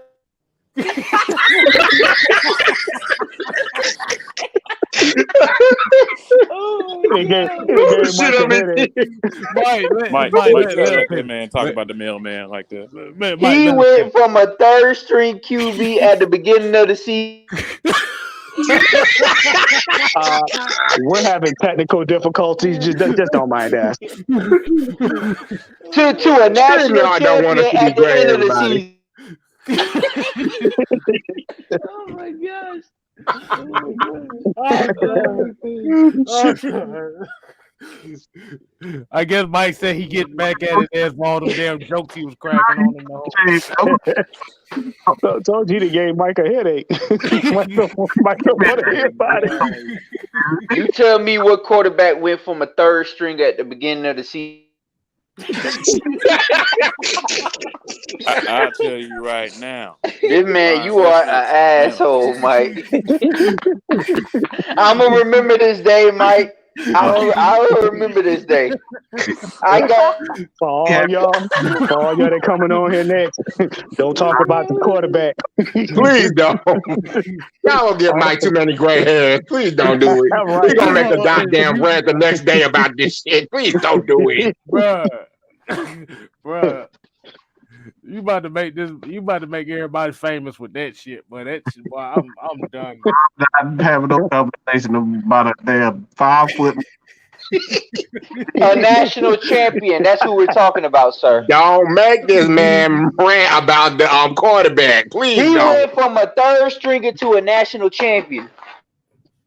See, I told you. So did everybody else. Oh my god! Better than Tim Tebow. Better than Cam Newton. Better than Bryce Young. Wait a minute. What the fuck? Hold on. Wait. Say that one more time. I was bullshitting right there. I ain't gonna lie. I was bullshitting. Okay, I had to make sure you was not smoking cocaine. Just but everything else I said, hey, that's facts. Ooh, shit. Cocaine. Oh my god. He's still short as a motherfucker. I'm trying to tell you. All right, go ahead. The little quarterback that could. We done on the show. We not gonna have no shows about no Stetson Bennett. You know what? That's a great idea. We need to have a show dedicated to. I just want to say this. Y'all got to stop acting like y'all tall too, bro. We ain't all tall now. I'm 5'10". I'm 6'1". Bullshit. My dog taller than Stetson Bennett. Hey, I'm 5'11". So if she going between my goddamn knees, that's the problem. I don't like the man, but we ain't finna stop talking about the short kings like that. But look though, we really ain't short. We don't need to stand on nobody's shoulders to throw a football. Damn, why y'all do that, man? Like that? He said we should have a show about Stetson Bennett and cut him off. Oh my god! Hey, K-Styles, are you the co-host? Is there any way you can unmute me? Cause this man just gonna keep me.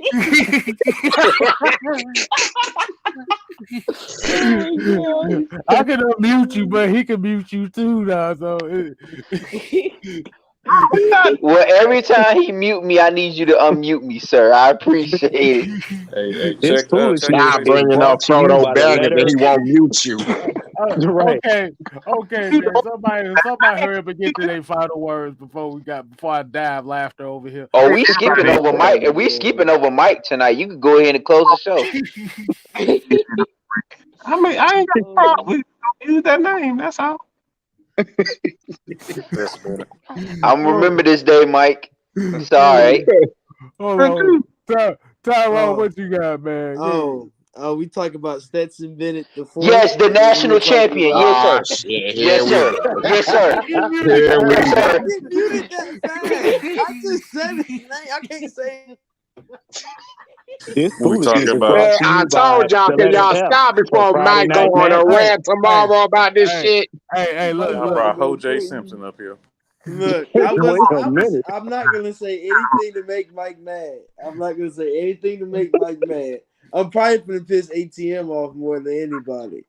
If we gonna talk about damn third string quarterbacks coming off the bench to start, we're not gonna put Stetson Bennett in that conversation. He is not. He is Rudy. He literally got a Rudy role. Let's be honest. Last year he was literally Rudy. That man was Rudy last year. He just thank God he got a chance. Because he really and truly, I would never have thought Stetson was going to start last year. He won a national championship. Congrats! But he is definitely repeat that one more time. Repeat that for Mike. Repeat it for Mike. Just repeat it. Repeat it for Mike one more time. Repeat it for Mike one more time. I need you to repeat that. Just repeat that one part. Please mute him. Why? AK Styles, unmute me if I get muted. How many of y'all have actually seen Rudy? I had to be forced to watch that in class, by the way. I had to watch it in class. Yeah, I had to watch it in class. Don't remind me, because please don't. They had to play against that. That was the Rudy game was against Georgia Tech. So yeah, I know. Was he good? K-Styles, was he good? Rudy in school, and I had to. Man, this dude played one play. I'm dying over It was one play. One I'm glad I play. missed it. He called that one pass. One play. Hey, if Oh my Bubba Gump's in god. here, I just want to tell him that that he's smoking on some. I don't know what he came in the Discord chat and said Georgia Tech was going to be ranked top 10. I don't even know where that came Okay. from. That was at like 10 o'clock this morning. I don't know if he had woke up, didn't have his coffee. I don't. That was the craziest thing I've heard all year. Well, damn, K Yeah, Styles. in basketball. No, he said football. Yeah, Nah, even he I smoking wouldn't some go. strong stuff. Look, even I wouldn't go that damn far. Not yet, anyway. Wow. Oh man. So we still try to get. Like I said, the problem with Georgia Tech is the fact that our defense was made of nothing but corners and safeties. Our linebackers were 205 pounds, nigga. Who stopped? Well, you and y'all need a quarterback like the mailman too. Y'all ain't got the mailman. You know what I'm saying? That's disrespectful as a mother. That's so goddamn disrespectful. Please I would take, but please mute hell this no. nigga, please. Hey, no way. We good. Oh my gosh. No, I do want to say, if, first off, Henson Hooker is hilarious. Somebody said tank for Henson Hooker. He's got to be the worst quarterback in Thanks the for a hook. SEC. They want He's to gotta tank be for the a worst hooker. quarterback in the Man, SEC. listen, if we gonna tank, we gotta tank for the mailman, man. Get the fuck off the show. Get the fuck off the show. If Stetson goes in the first I'm round, gonna just help Mike out. Get your ass off the show. If Stetson goes in the first round next year, I will run, bro. I will run around with my shirt off. Let me. Down the street. I will if cut all Stetson my goes in the locks first off if round. that shit happens. Let me tell you something. If Stetson goes, Well, I guess he ain't getting no. if he go first round, tried to tell him. all y'all gotta give him his. Just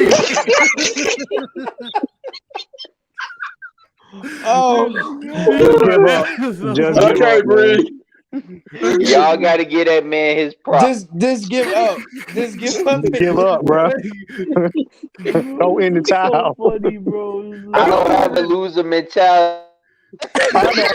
Pineapples. Somebody tell this man pineapple. I ain't the Black and Mild crew. Oh my god. I'm like John Cena. I never give up.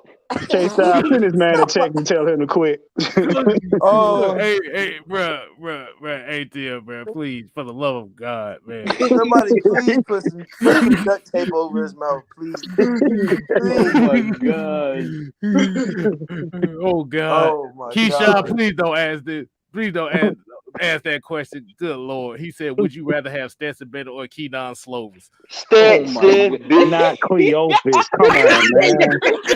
Come on. Oh my god. No, we gonna get a Mad Mike rant about you know who. Exactly. We gonna get a rant about you know who. You know what's gonna happen? ATM, since you want to talk about Stetson so much, I'm gonna let you come on the show. I'm gonna let you come on. I'm gonna give you a whole episode to talk about Stetson Bennett, so you can get it out your system. Mad Mike gonna come on there too. I'm telling you, Mad Mike will be on the show waiting. He gonna find a way to mute his ass. Don't do it.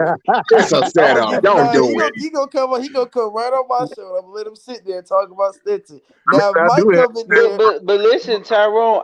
Before you had joined, Mike brought. Well, I don't know if it was Case out somebody. They brought up the idea of having a show dedicated to Stetson. Oh. Shit.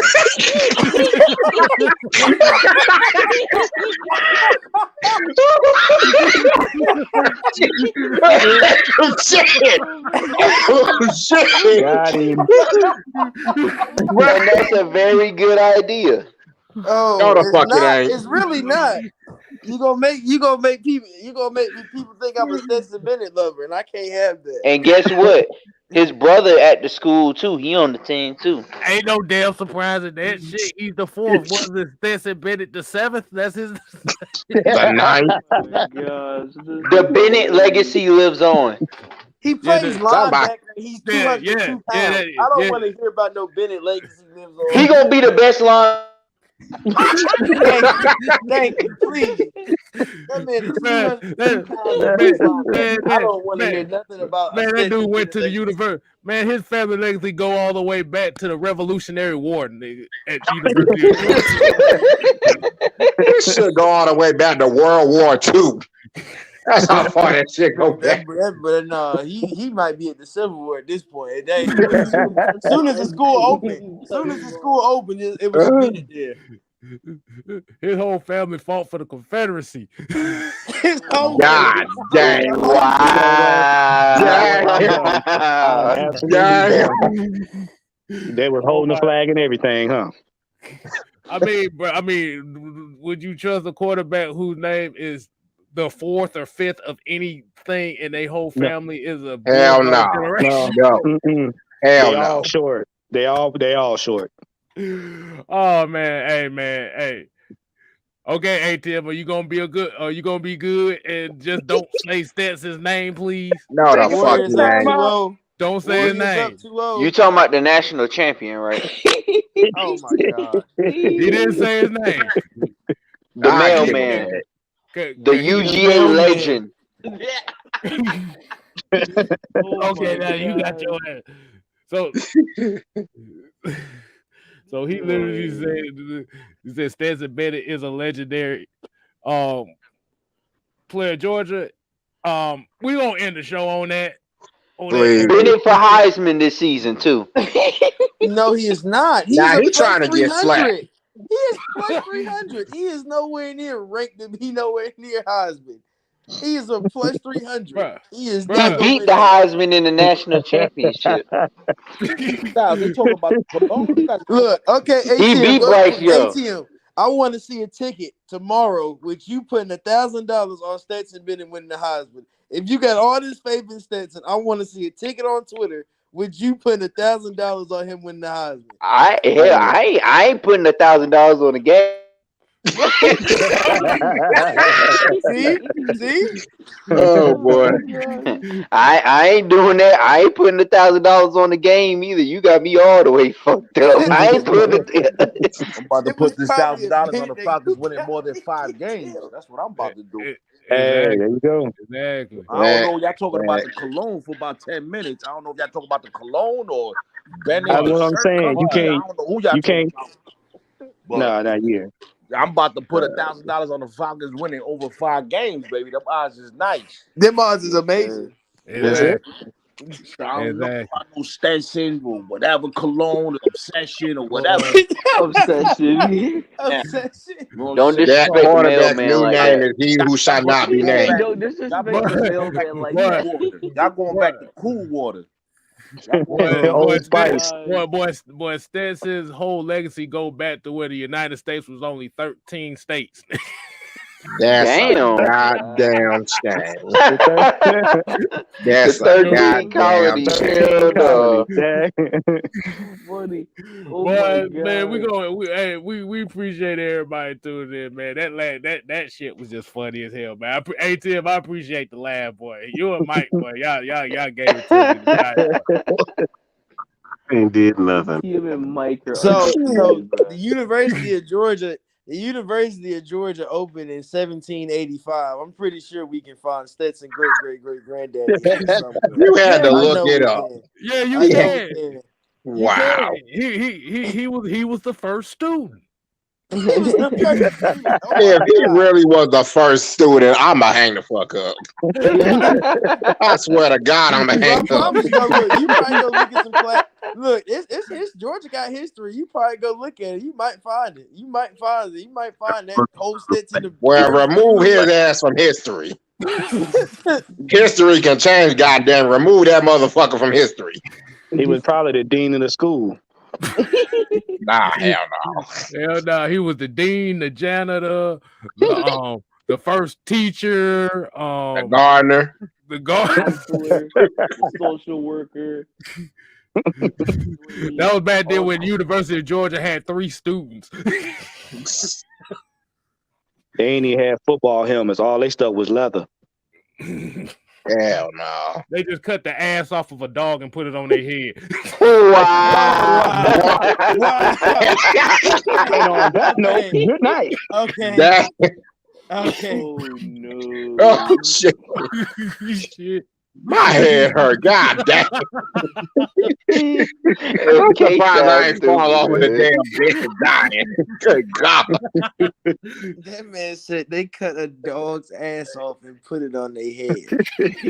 Not the dog's ass. God. I hate to see the football. That's was what made Mike out of. look like when he be having that black Scully on all the time. You about to get your ass whooped. You about to get your ass whooped. Come at me. You really about to jump your ass. When Mike pop up at his front door tomorrow, he gonna be like, "What the hell?" He gonna be looking like, "Who is this?" Mike gonna be on his rant at the front door. Hey, look. This boy said Tyrannostats and He ain't even that big to be called Tyrant. Nah, and the T-Rex was my favorite damn dinosaur. Hell no. He said he built like a centipede.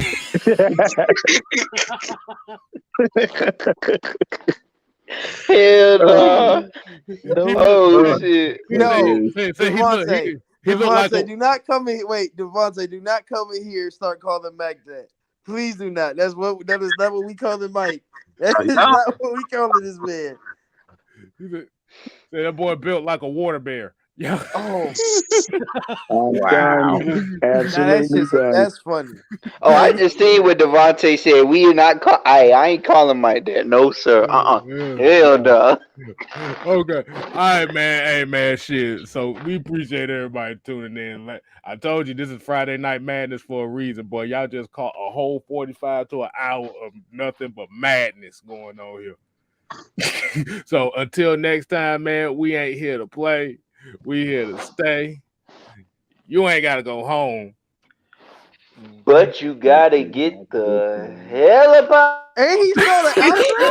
Yeah, he stole the outro? Oh, wow. We all going to see a Mad Mike rank, everybody. I got muted on the outro. Wow. He stole the outro? Yeah. Wow. No, I let him say the outro, but Mike just gonna mute him just because. Long live Stetson Bennett for that, then. Long live Stetson. Oh my gosh. He about to kick your ass off this stream, goddamn it. Hold on. Stetson Bennett ain't shit. The devil is a lie. You're right, because Stetson Bennett ain't shit. Lies. Stetson Bennett gonna play in the Fan Control Football League next year. Stetson Bennett gonna play for the Stetson Bennett, the truth. He's gonna play in the Arena Football League. Stetson Bennett gonna be the head water boy. He gonna play in the NFL. Stetson Bennett gonna play bench row number left to the left. He's gonna be the new water boy. Water boy number 2. Now he gonna play the NFL run. All right, he gonna play the league called No Football Left. Stetson gonna play in preseason to get cut by week 2. Stetson Bennett gonna be the jock strap collector. Damn. Not a jock strap. The man said jock strap. Damn. About to be an honorary Not the jock strap. God damn. Just shit his whole legacy. Stetson Bennett gonna be in the USFL next year. Man, fuck all that. Let him be the quarterback for New Orleans. Let him be the quarterback for New Orleans. Hell no, then I'm gonna have to hate him. No. Hell no. Nah, you're right. Let him be the quarterback for New Orleans. Hell no. Be the quarterback for New Orleans. No.